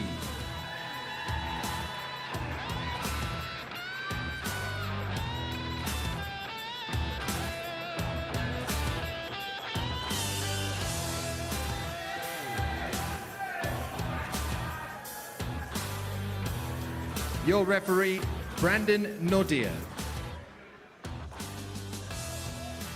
Got to say that this quintet gets me very excited.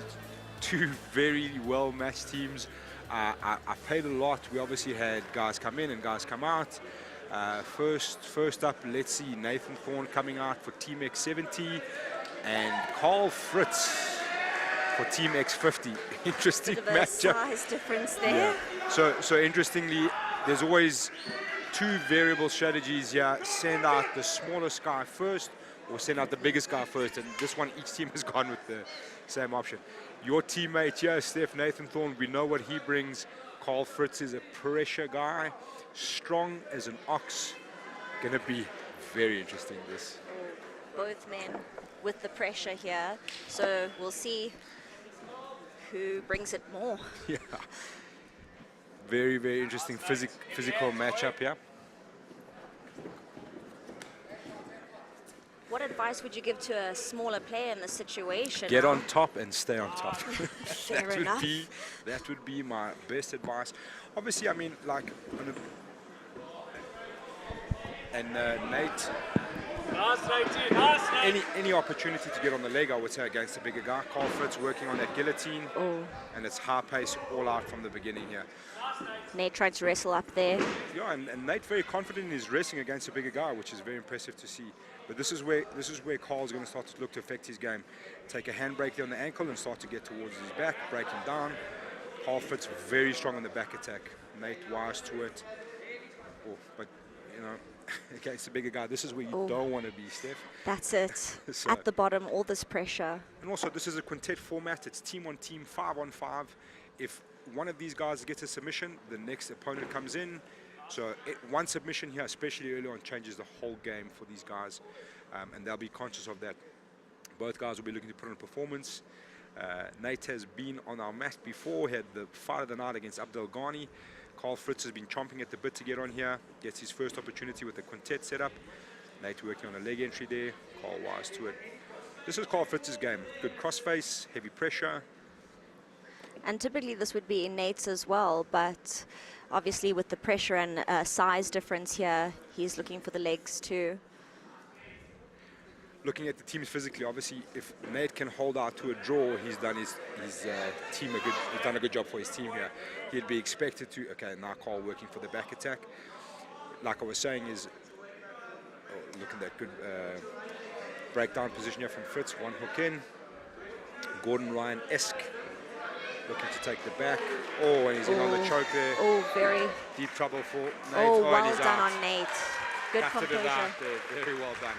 And I was saying, so Nate's up against it, and when you're up against it in the quintet, if you can survive and knock both guys out, you've done your team a service, you know. So That's all it. pressure on Carl Fritz here, isolating an arm, looking for a Kimura. Oh, good transition into side there. Nate's got to watch this arm. arm. Isolated that arm. Now he's looking to step over the head. Beautiful Beautiful escape. Carl went a little bit quickly. I think the pressure got to him. He was hunting that submission too hard. Didn't secure that arm. Looking to step over. Back into the half guard position here. Nate looking for that butterfly. And again, Fritz on the arm isolation. You know, with a bigger guy on top in a half guard position, you're always gonna hunt that arm. You feel like you can get it and control it a little bit easier. But Nate is staying sound defensively into the mount, and this is Carl Fritz's world. I think I mentioned this to you earlier. You'll expect Fritz to look for the mount. Trying and he's going to start to look to transition to the back. You can see that left knee getting up towards Nathan's head there. And as you said, it's a strategy thing here. If Nate can run out the clock against a bigger opponent, then that's 2 pieces off of the board. Sure. It keeps the score at 0-0, more importantly. So let's see what Fritz does here. Great elevation here from Nathan, and he's coming out. Man, I've got to say, Nathan's defense is looking very, very sharp here. Absolutely. And pressure starting to mount on these guys as the clock runs down. Going against a much larger opponent and being put in multiple submission attempts is very good defense, very good escapes. Sure. And that's Gracie Jiu-Jitsu, Al. Carl back onto the side control, good crossface. He's got that wrist-on-wrist grip there, and start to look for, expect him to come back to the mount now. You can see he's coming up higher, knee on belly. Heavy crossface Yeah, there. it's going to get very uncomfortable. Looking for that head wrap, gets the head wrap, and now he's going to start to look. Oh, Nathan, very, very quick onto his side. Shout out to the Gracie defense systems there. Steph, is that what you're saying? Yes, just had to plug that. Looking for the knee slice pass. Again goes Carl Fritz. Oh, good scrambles. I'm really impressed with Beautiful. Nathan's wrestling and his confidence to go after it as well. Carl back onto the breakdown position now. I think he's got one hook in. And we look to get that. Oh, onto the neck straight shot away. to the neck there. Tough. Oh. 1-0 Team X50. Carl Fritz stays in. Nathan Thorne is out. They've got a 90-second break here to catch their breaths. We're going to see who they're going to send in next. Looks like Lance here coming in for Team X70, and this is going to be a massive matchup. David, got 90 seconds. Boy. That was a solid battle there, Al. Yeah, and interestingly there, just a small sniff for Carl Fritz, and he took full advantage of it. I mean, Nathan was holding up defensively sound, just left his hands down and his neck unprotected for half a second, and Carl pounced on it. But I think Nathan was looking very, very strong there. 59 seconds left on the clock there.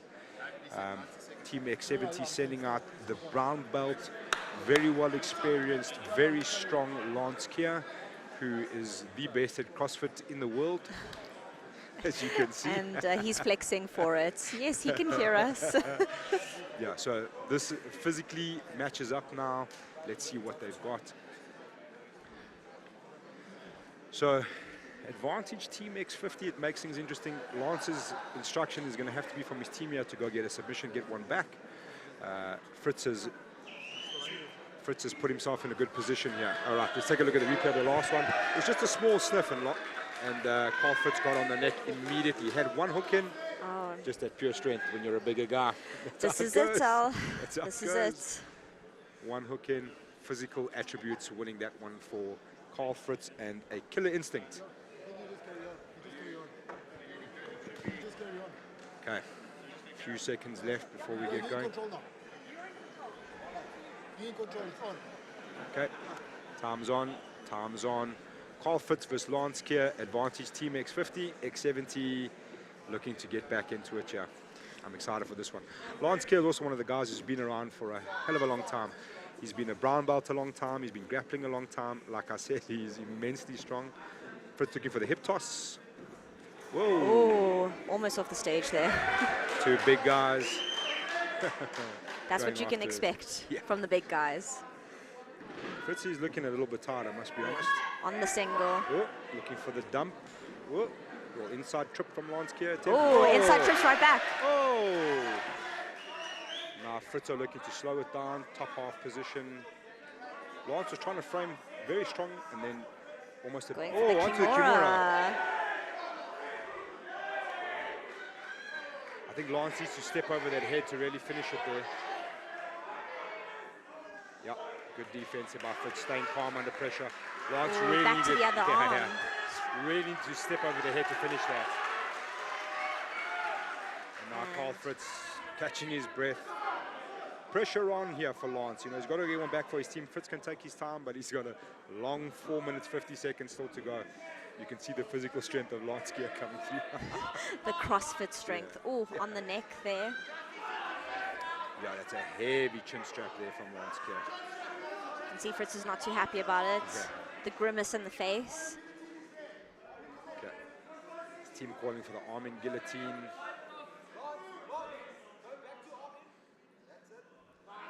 Interesting that they've asked back to go back to the arm in guillotine there. Fritz just staying defensively sound for now, not giving up too much. Good opportunity for him to catch his breath as well. Especially after almost going the full round for the previous one. Yeah.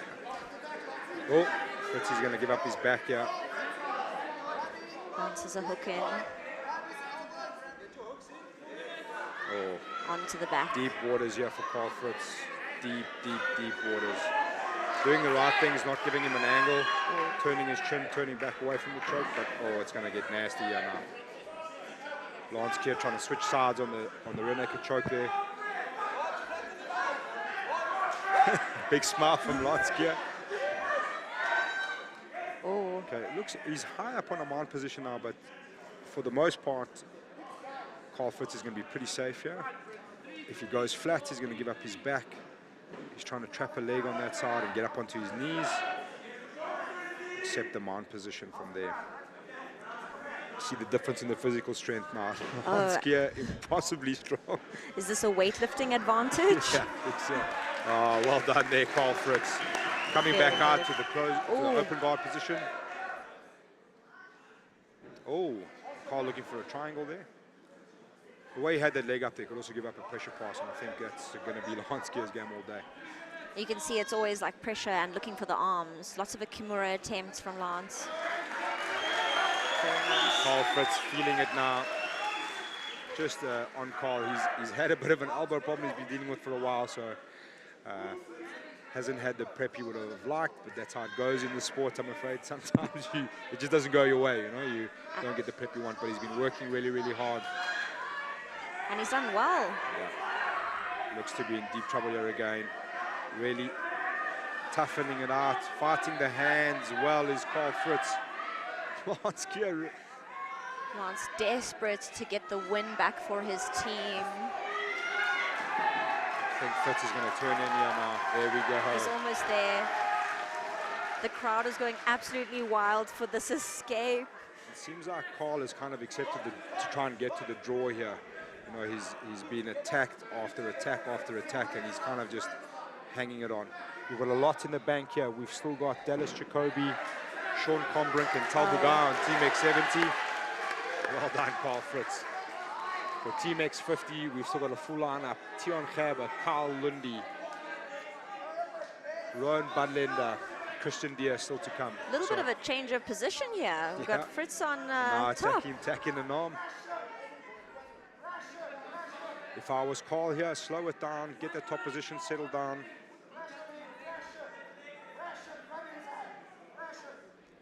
Lots of pressure, half guard position. Yeah, good work here Trying from to Carl get- Fritz. I'd like to see Carl get that head a little bit tighter. There we go, as I say it. Much better. Lance quite comfortable there. Again, looking for that Kimura trap on Carl Fritz's left arm.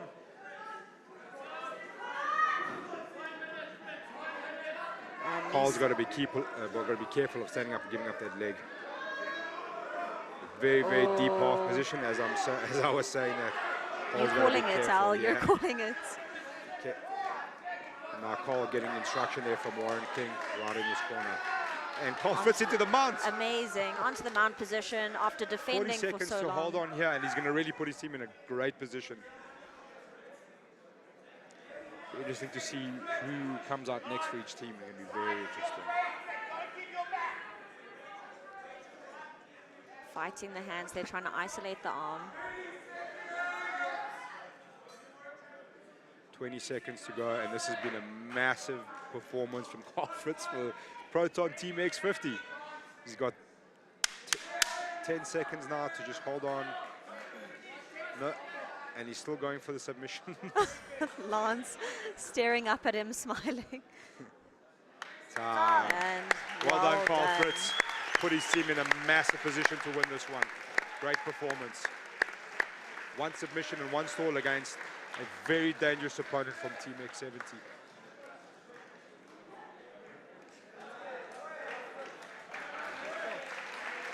Well done, Fritzo. Good effort by both men. Lots of action. Team X70 sending out the heaviest man on the team next. It looks like Sean Combrin from Team X50, young Christian Deere. CYD. Oh, that happens to all of us. So Okay, a big physical difference here again. once again, as you mentioned, smaller guy needs to get top position.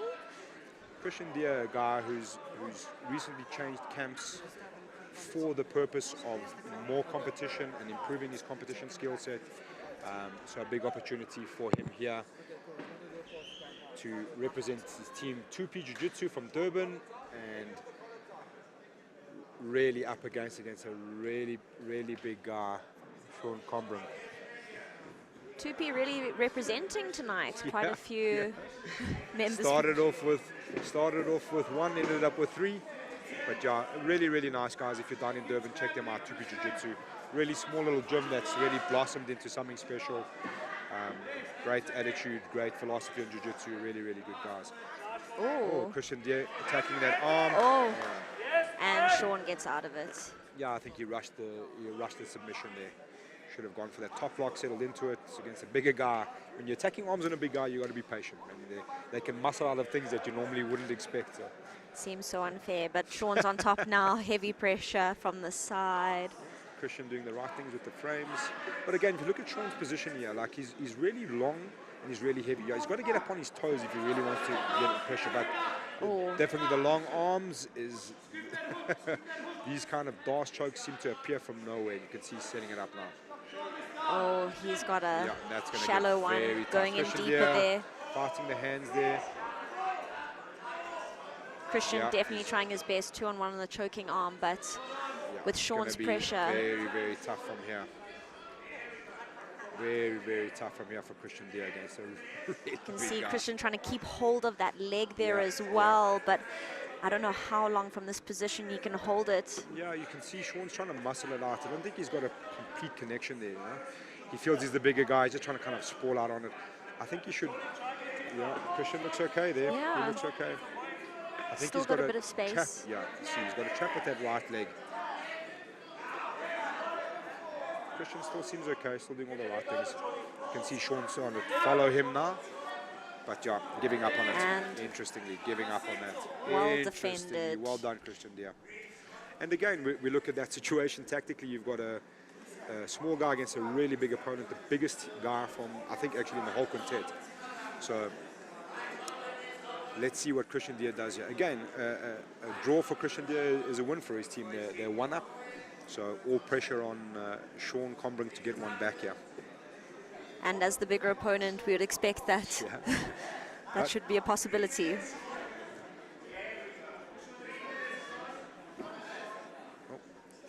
He was fed out heavy on the mount, pops up a little bit, giving Christian a bit of breathing space. So he's got one underhook on the far side, 3 minutes left to work here. I was just going to say, I'm surprised we're not seeing a heavy crossface, bigger crossface from Sean Combrin. Still not. It's almost like he's too long now. Yes. It's kind of weird, like he's, now working on an Ezekiel choke, which is bold. Well, you just mentioned the long arms. Yeah. It could be Seem possible. to just keep coming. Christian staying defensively sound. You can see the Proton, Team Proton at the back there. We've got the marketing manager from CMH, as well as Taryn from Proton looking anxious on as her teams do battle.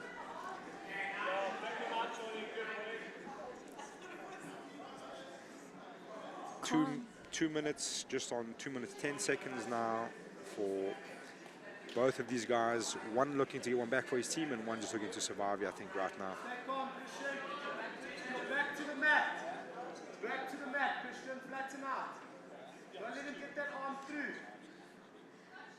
Very, very interesting here. Sean Combrick going to start to feel the pressure now to get that one back for his team. Christian's team telling him to get his back to the mat. Obviously, you don't want Sean taking his back. Yeah, the thing is, you're going to go back or you're going to go mount. Those are going to be your options. I think if he goes flat here, it's going to be very uncomfortable, which is where it's headed. I'd like to see Christian come back up onto his knees. Yeah, Sean getting across his mouth, making it nasty, and now he's in deep trouble. The angle's not great there for the rear naked. Christian doing all the right thing. He really pushed an elbow off. Well done by Christian. Oh, he stayed nice and calm. He's got the frames. You see, he's framing up on the hips, but he's got to get up onto the side as well and start to try and find. Those legs are so long. In the mount position, he should be trying to trap on those legs and come out. It's very good there. Sean's doing a good job of keeping his arms up high as well. Sean can come higher up now on that mount with those arms across his chest like that from Christian there. But he's actually sitting on, okay, now he's gone up. He was sitting on the hips of Christian, which makes it quite dangerous in the mount position. Christian can bump from there and off balance him quite easily. We're back into the same kind of position. Just over 30 seconds left to go here. Oh, and Sean back onto that neck again. Christian's quite low. Christian's just got to ride this out. 25 seconds for Christian to survive here.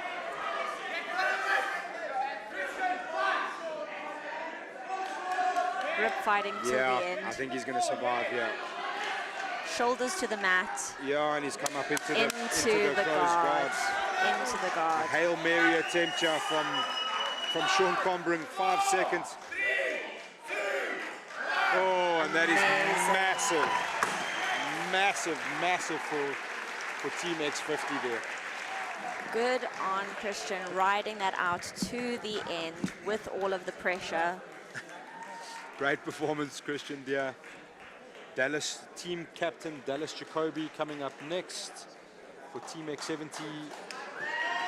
It looks like Rowan Badlender, South Africa's newest black belt from Durban, onto the mat. It's a Durban versus Durban affair here.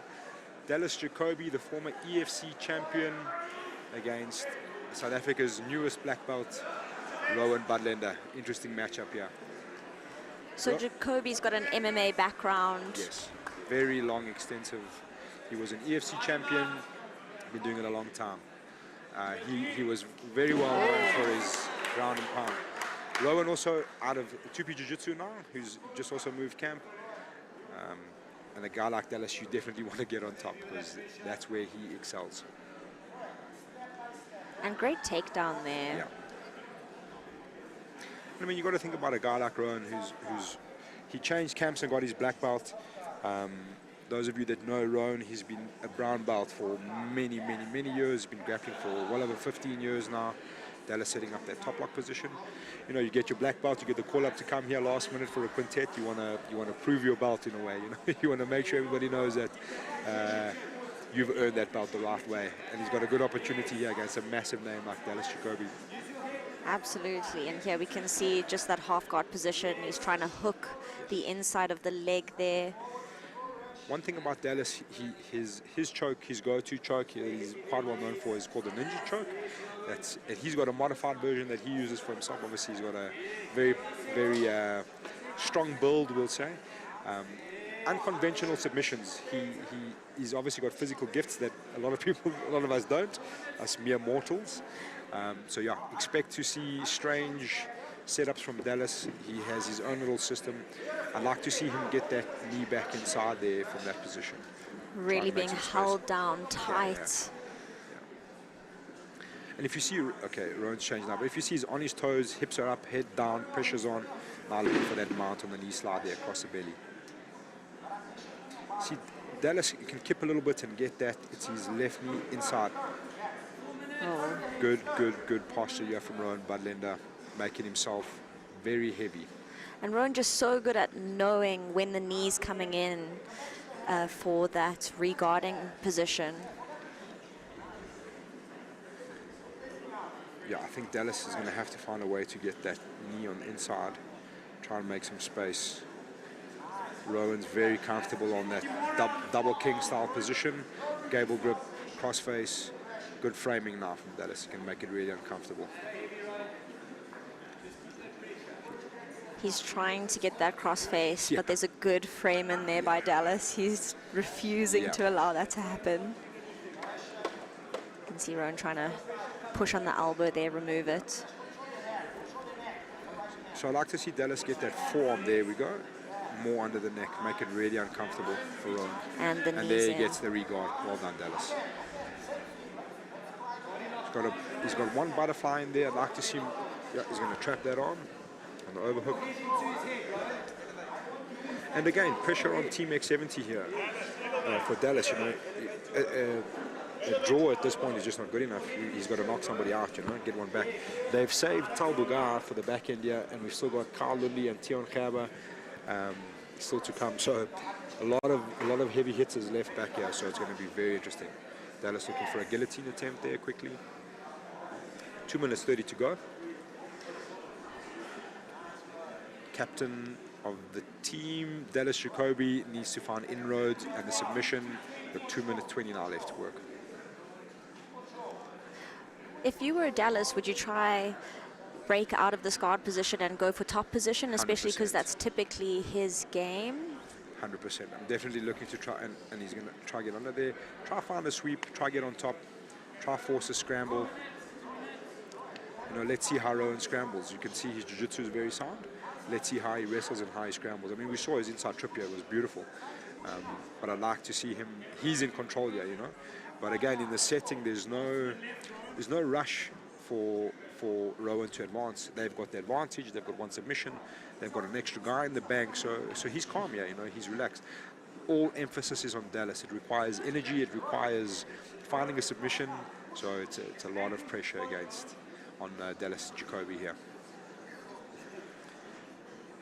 See, as Rowan postures up like that, I think there's an opportunity there. Now Dallas, and he's past the guard. Very nice pass, and he's going to look to get that double king style position again. Crossface, gable grip. Dallas trying to re-guard again here. Again, look at Rowan. When his bum's up, his head down. Big framing coming from Dallas Jacoby here. 1 minute left to work. Pressure on. Dallas Jacoby. Pressure's on. And Rowan just with a tight lock on the body there, regardless of the frame. Yeah, so in that double king position where he's trying to go back, okay, he was trying to get back there now. In that side control, crossface, good gable grip, pressure's on, and he's doing everything right. He's doing like resting basics right. His bum goes up, his head goes down. He's on his toes, he keeps the pressure on, and a good knee slice posture. He's used this a few times now. Very solid on that knee slice, and he's going to look to get.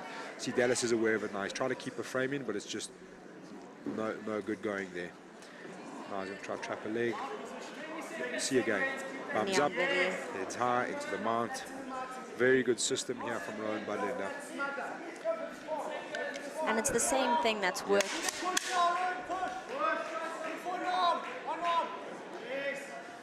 Okay, well, it looks like we're headed to another draw, which keeps Team X50 in the running here. Oh, so close. So up to Tal Bugar now. He'll have Carl Lundy to deal with first, and then Tion Gerber. If you don't know, Tal Bugar I said to him earlier, is becoming the king of the quintet. He's featured on a few quintets now. One of the old school guys, Mark Robinson's guys, he has been grappling for longer than I think most of us have even known about jiu-jitsu. Carl Lundy coming out of Cornerstone Jiu-Jitsu, it's the same camp. Lloyd Griffith, which is Luke Griffith's dad. And you know, this is a really game competitor, but he's going to deal with a very old school, intense grappling Tal Bugar here. Very wrestling heavy based, great on the leg locks, especially like straight ankles, those kind of things. And Tal working straight into it. Straight to the he legs. is vicious when he gets on the legs, man. Physically strong. I'm excited to see some wrestling here, Al. Yeah. Taliban, Tal Bugar, making his presence felt as he does. Oh, and this is the danger here for Carl Lundy against a guy like Tal Bugar.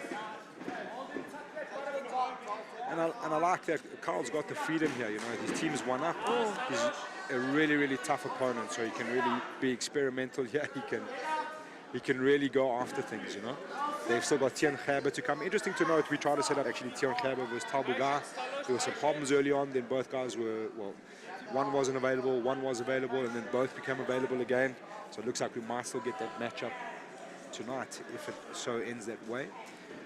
Obviously, Talbuga would need to get through Carl Lundy first.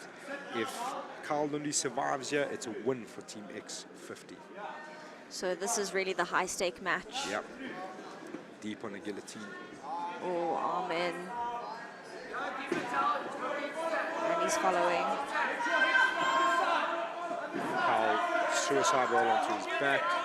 And I think he's going to come out. Oh, and Talbuga cinching it up again. That is looking nasty, nasty, nasty now. Very tight by Tal. Good control. Kept the position regardless of all the rolling out. Carl staying calm.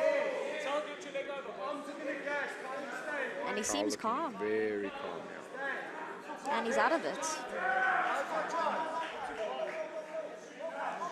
Tal just reconnecting the hands every opportunity. Stuffing the head. The same table getting another shot tonight. I mean, has it got a target on its back? Still to come, ladies and gentlemen, the 8-man final between Kevin Koch and Davi Alencar, followed by a historic women's title fight, the ladies flyweight fight up next. Yeah, everything to fight for here. And the gents are being reset in the middle of the stage. Much to the delight of the table. Carlo, little X-guard on the feet there. Oh, butterfly hook in, going for a leg.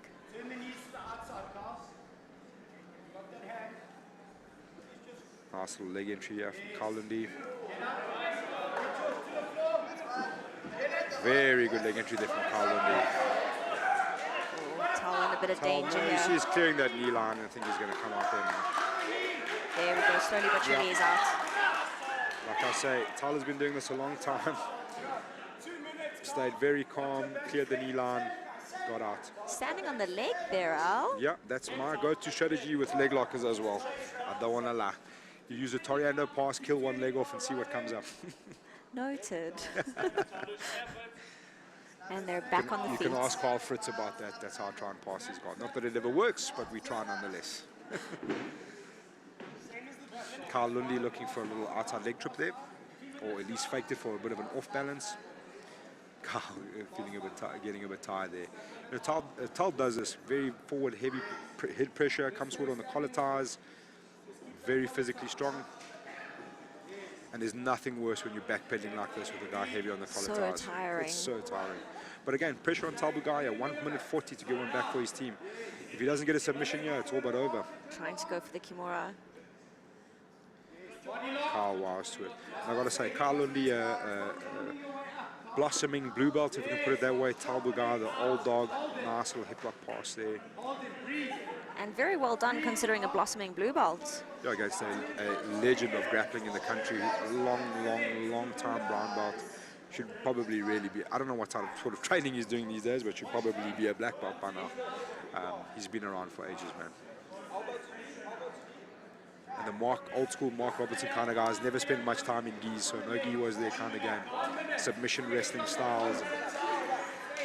Submission wrestling styles, that's the best kind.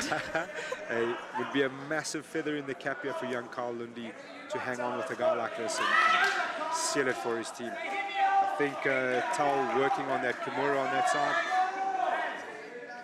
Carl just got to stay composed here. Just on 30 seconds to go now. 30 seconds for Carl Lundy. Yeah, so Talbuga has it on trapped. And he's out of it. Got to say, I'm very impressed with Carl Lundy here. He's put on a big performance. He's done exceptionally well, and now he's ended up in the top position. Yep. Good top half, good crossface there. Yeah, very relieving clapper there for Carl Lundy. And that's it. Team X50 have won this one. Well done. All set up at the front by Carl Fritzenkotter. One submission and then holding it out. Some great grappling there. Massive performance from Carl Lundy. Tion Gerber saved in the bank. They didn't need the captain tonight. Massive performance there by these guys. Well done. Big thank you to Proton for the sponsorship here tonight. Obviously Team X50 and Team X70. We've got the lovely X50 and X70 cars here on display today. Yeah, that's what it's all about.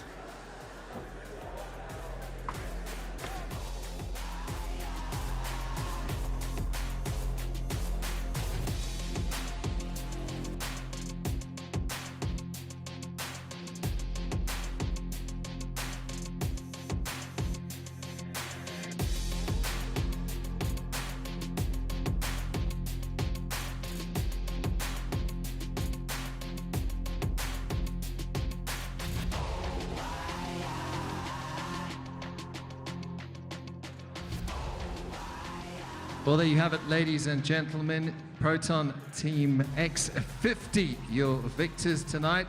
We've got Sarah and Taran from Proton South Africa to hand over the trophy and the medals. Well done to Team X50. Tian, if I can have a word once you've got your trophy, please.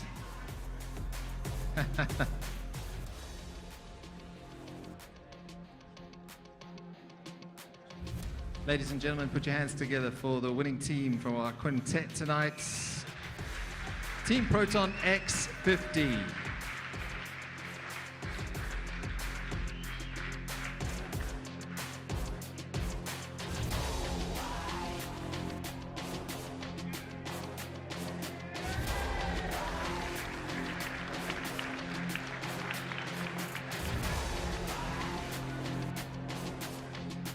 Tiana, if I can get you on this side.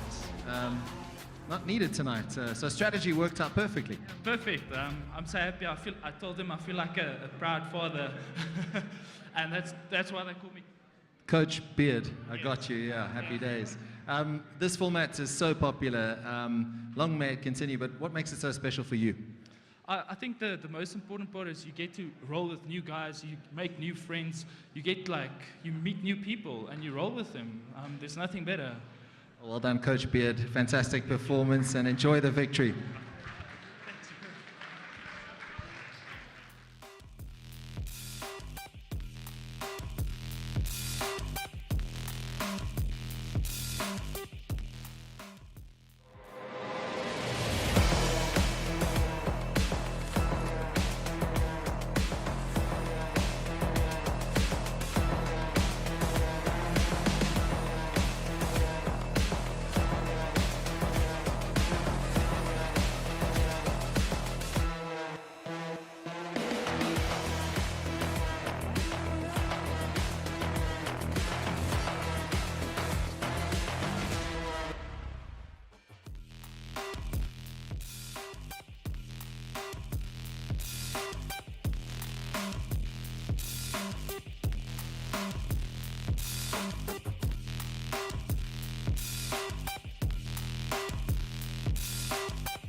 CMH Group, not just your local dealership, but the motoring team dedicated to your vehicle needs. Whether you are looking to buy a new or used car online or in one of our many dealerships, our trained staff will be there to guide you. With our state-of-the-art service centers, products and parts, we guarantee peace of mind. The CMH Group isn't just the first choice, we are the only choice. Visit your local CMH Group dealers today.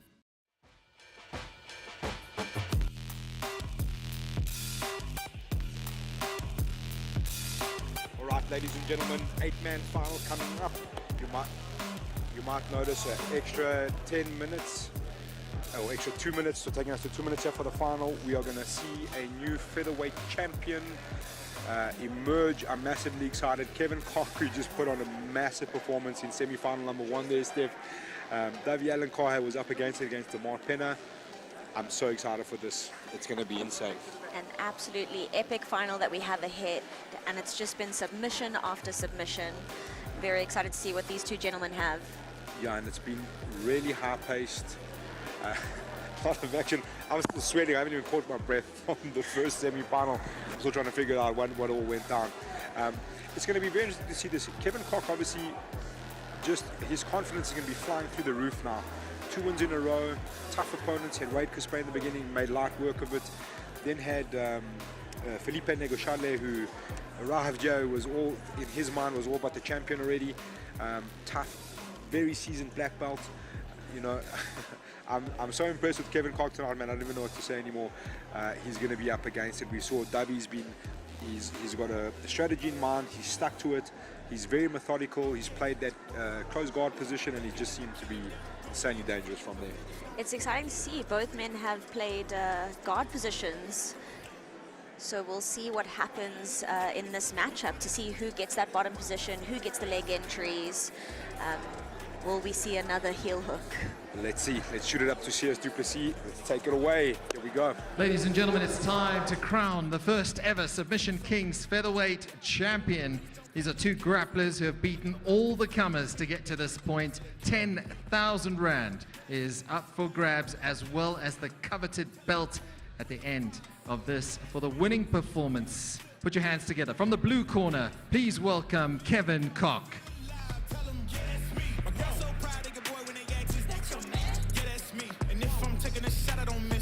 His opponent and fellow finalist from the orange corner, please welcome Davi Alencar Oliveira.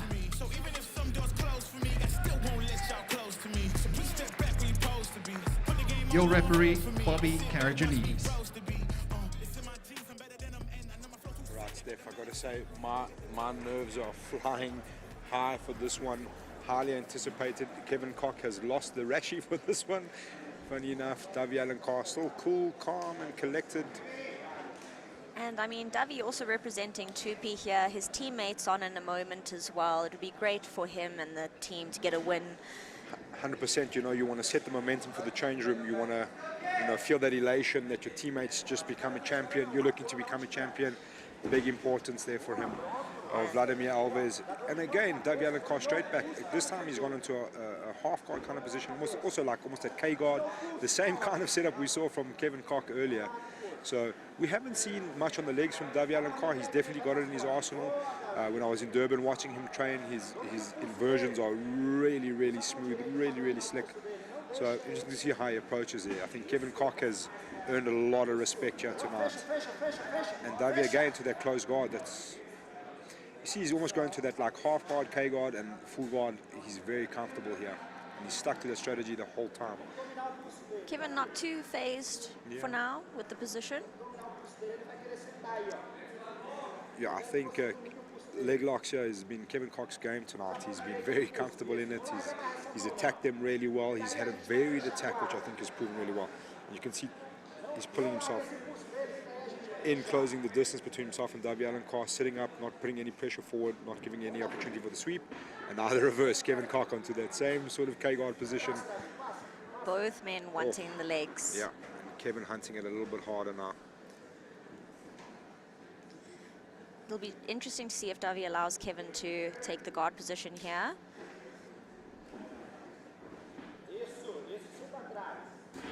Yeah, Kevin decides to get up, which is interesting. Try and wrestle a little bit, perhaps. Yeah, same thing. Davi returns. a bit of K-guard tennis here between the two. Yes. Oh, Kevin trying to pass now.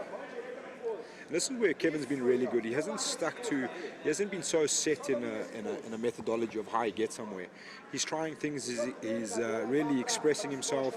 He's experimental, you know, and that comes from confidence. You've got confidence in your jiu-jitsu to try things, and I think that's been the secret here tonight for Kevin Koch. he has been so impressive tonight, man. Oh, you get to see your leg entry there, Steph, from Davi. But again, he's using it to come up. And back to that. Oh, you've got to watch out for the legs here.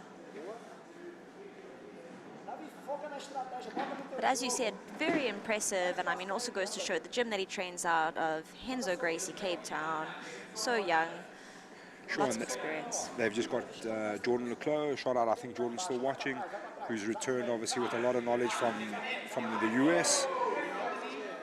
Jordan obviously really good on the legs, and these are the young guns of Henzo's, a little leg lock shootout here coming up now. You know, Jordan, Connor Benthine, Kevin Koch, who's got a twin brother, Keenan Koch. Oh, and Davi gets it. Nice part.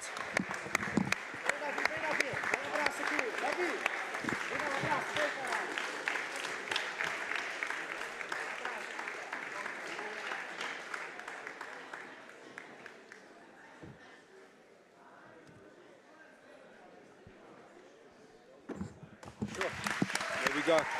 Your featherweight champion, ladies and gentlemen, Davi Alencar Oliveira. 2P Jiu-Jitsu has a champion.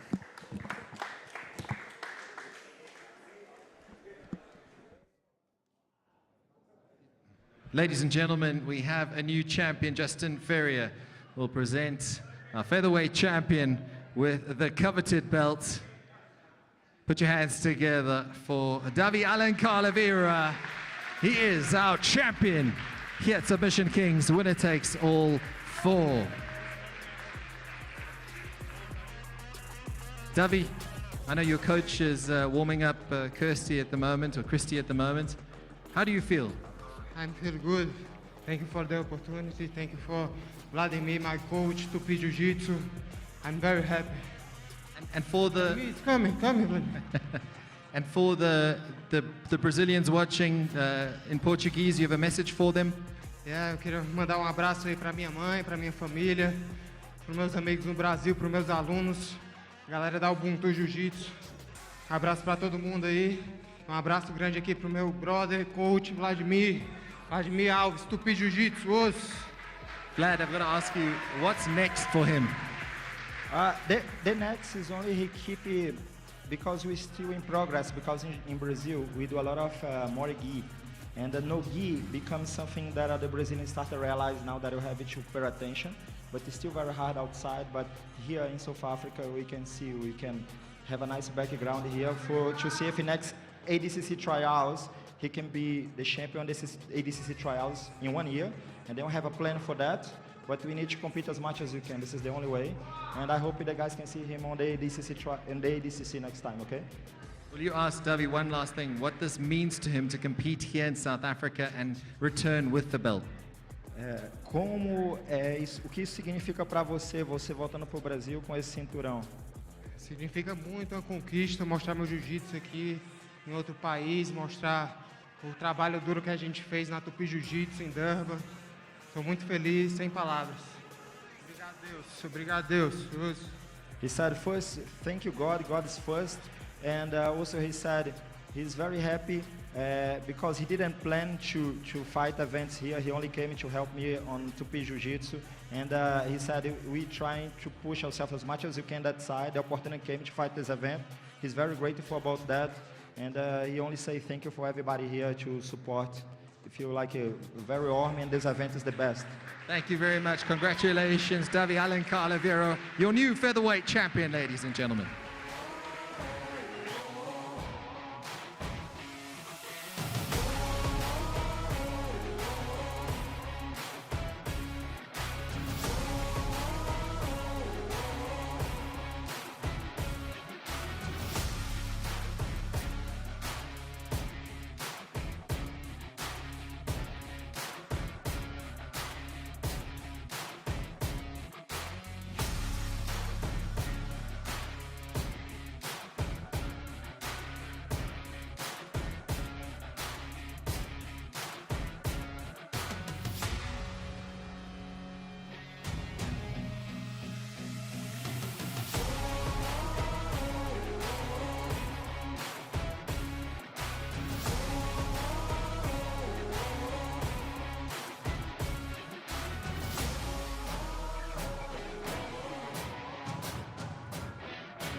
down, I'm going. And if I ever fail, just know I'll go again. I never quit, cause I know that every loss may lead to another win. I'm going up.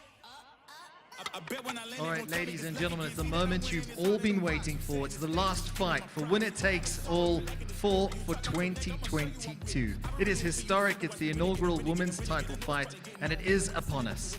We're about to witness a truly momentous occasion for grappling in South Africa with the first ever women's flyweight title up for grabs. These two women will look to validate their years of work by breaking ground for future generations. They'll be the flag bearers of the veteran era and the first of their kind forever locked in history. From the blue corner, a seasoned international competitor hailing all the way from Durban, she proudly represents Team Tupu Jiu-Jitsu. Please welcome Christy Alves.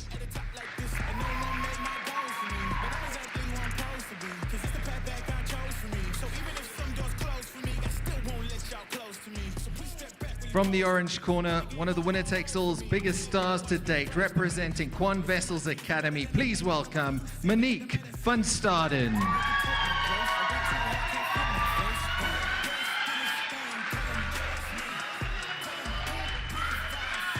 Ladies and gentlemen, the scene is set. Your referee, Bobby Karajanides.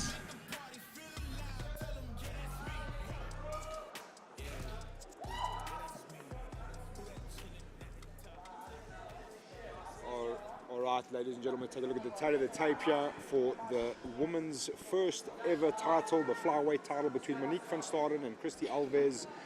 Not much to it, evenly matched up in height and age. Mas obviously been here before. One of her themes was to have fun. Let's see what they've got. Christy Alves looking serious, looking focused. Monique with a big smile on her face, ready for action. I'm super excited about this one. Stephanie Graham. I'm a little bit starstruck here, Al. I don't even know what to say. Two very different approaches at the moment.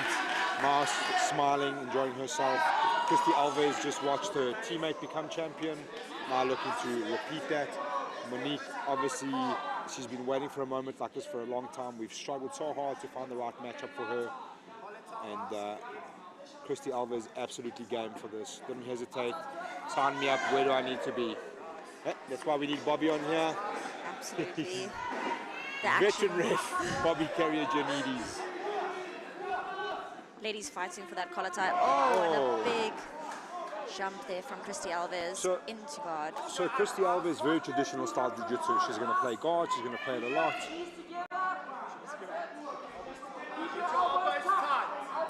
Straight away looking onto that leg. Can you hear Monique's corner shouting to keep her elbows tight? Got to be conscious of the top lock style here from the guard player that is Christy Alves. Mon getting her knee in there. Bar to pass there, yeah.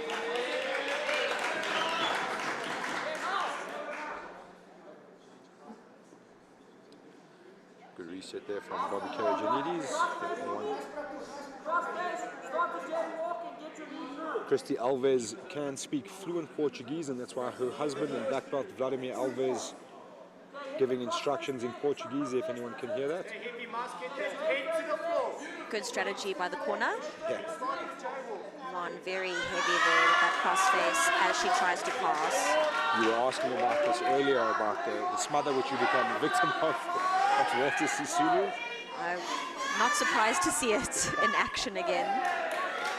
Straight into the mount position. She's looking for that head wrap position now, walking up that elbow high. Nice into the mount. Tight on the top there. Looking for that head and arm. She's got to turn her chin in there, otherwise she's going to give space for that arm to pop out. Very tight control there by Mon.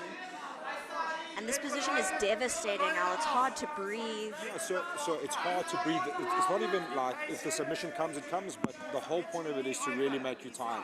And more tired you get, the easier the submissions become, you know? So the whole strategy is get on top, make her tired, play with the gift wrap a little bit. You can see she's going to get to the smother now. Christy Alves almost out there.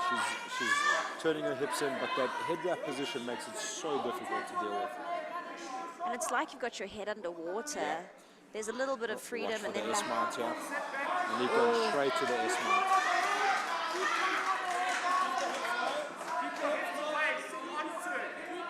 Christy Christy not in a good Christy position. Alves in deep water here.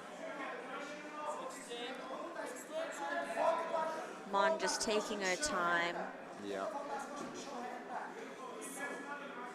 controlling the arms. Oh, and Mart's come out, gives up her back. One hook in from Monique van Staden. On the net.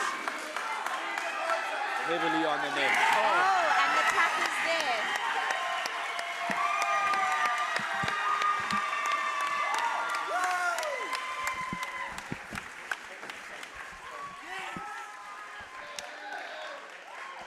Exceptional work by Monique van Staden. Came in smiling, ready to have some fun. You can see elated, excited. The team is going wild. And that is your new flyweight champion. History has just been made. All emotion. There you have it, ladies and gentlemen. You have a new champion. Put your hands together for Monique van Staden.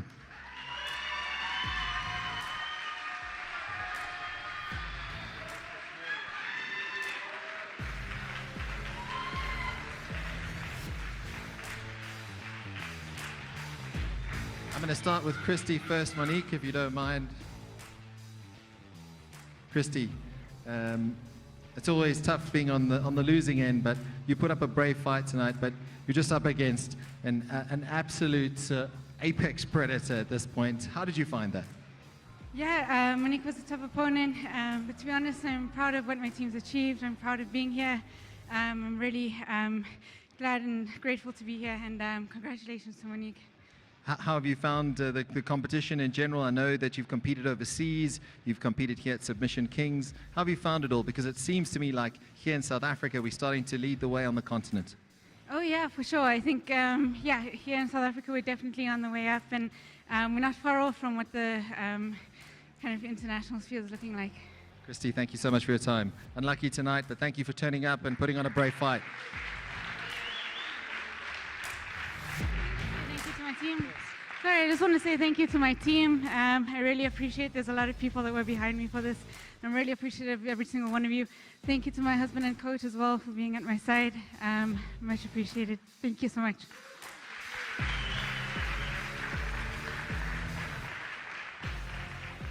Monique, how does that feel?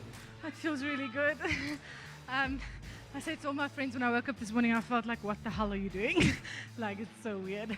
But I'm just really grateful. Like, I work really hard, and I've got probably one of the best coaches in the world. Gives me all his time, and yeah, it just means a lot to me to be able to bring that back to my team. They really do a lot for me every day. I'm not the easiest teammate. Yeah, so I'm really grateful, and I think like this has elevated me as a person, not in jiu-jitsu, like in overall in life.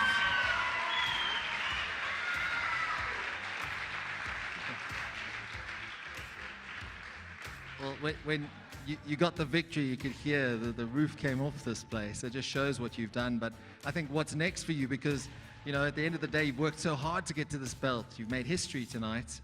What's next for you? What is going to be the next step? Because you're setting the bar incredibly high. I never really started the sport to do anything great with it, but like I was given a skill that I have a passion for. So for me, like I know there's one or two girls that I've inspired, and they're around me all the time. So that's probably my biggest thing that I want to keep on doing. Last one. Is there anyone you want to give a shout out to? I know you've got a great team behind you. Teammates, thank you so much for letting me choke the shit out of you every day. Like it means the world to me. So yeah, that's it. And my coach and obviously Progress for letting me represent them. So thank you, the Just Shop. I really appreciate it. All right, ladies and gentlemen, your new champion, Monique van Staden.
Well, welcome back, ladies and gentlemen. What an incredible night we've had here at Submission Kings. Winner takes all for 2 new champions. History made here in Johannesburg, South Africa.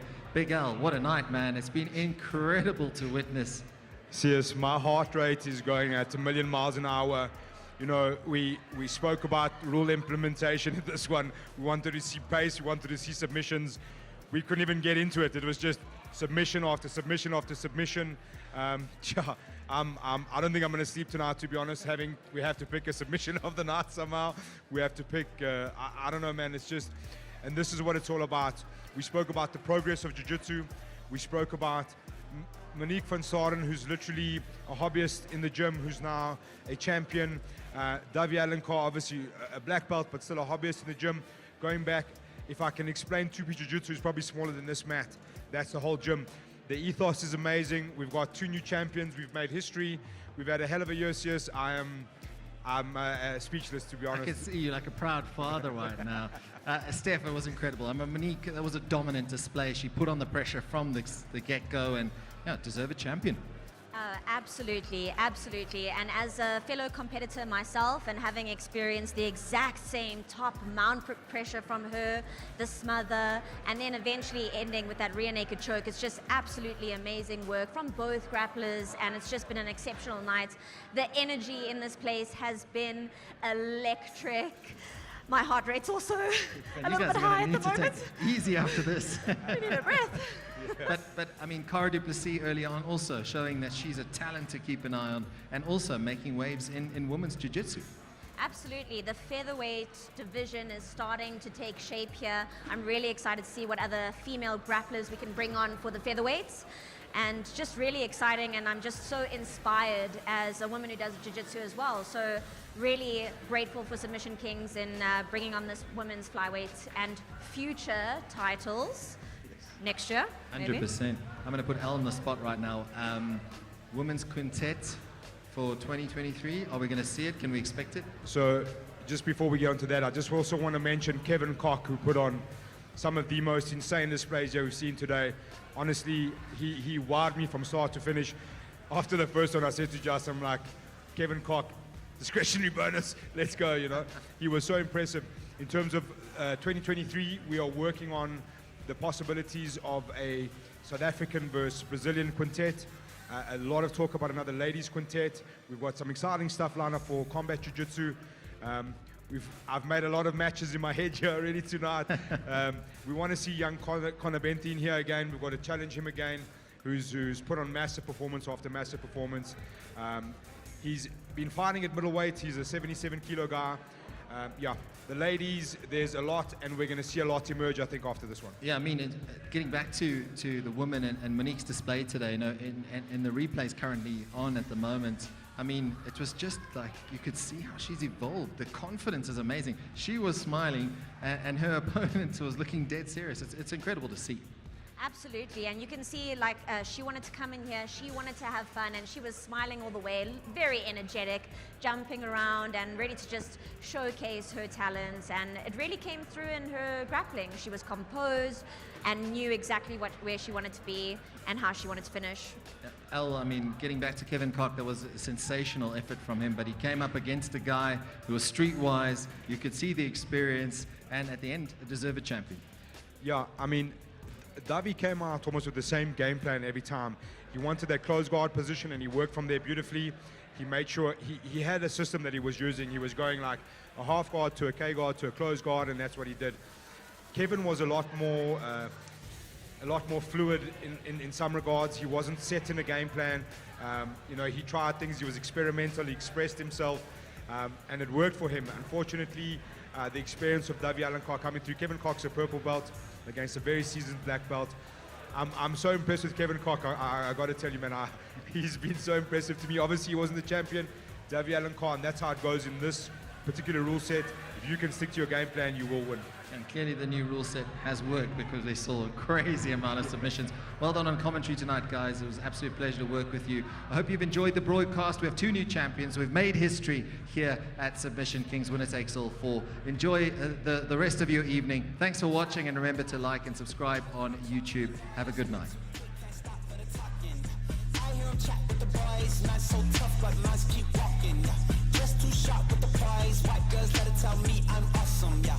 Hot like fire on the pan, if you wanna touch mine, please use caution. Cold like 0 degrees, I'm out the cage, gotta let out the beast. Revolutionary, gotta let out the streets. Locked in a cage, I'ma let out the. Wake up, get out the sheets. We came for one man, forget my peace. You take the west, I'll take on the east. I'ma put him in a cage, never let out the. Yeah, I hear him chat to the noise, move too quick, can't stop for the talking. I hear him chat with the boys, man so tough, but mans keep walking, yeah. Just too sharp with the prize, white girls let it tell me I'm awesome, yeah. Hot like fire on the pan, if you wanna touch mine, please use caution. Beg, please get on your knees. Came from the jungle, up in the trees. I got a few tricks up in the sleeve. One wrong move, I'ma let out the. Big shoes, check out the crease. Blow like I'm Bigfoot, step on the beat. Make a man's run till he step out the cleats. When the whole place scream, gotta get out the. Yeah, I hear him chat to the noise, move too quick, can't stop for the talking.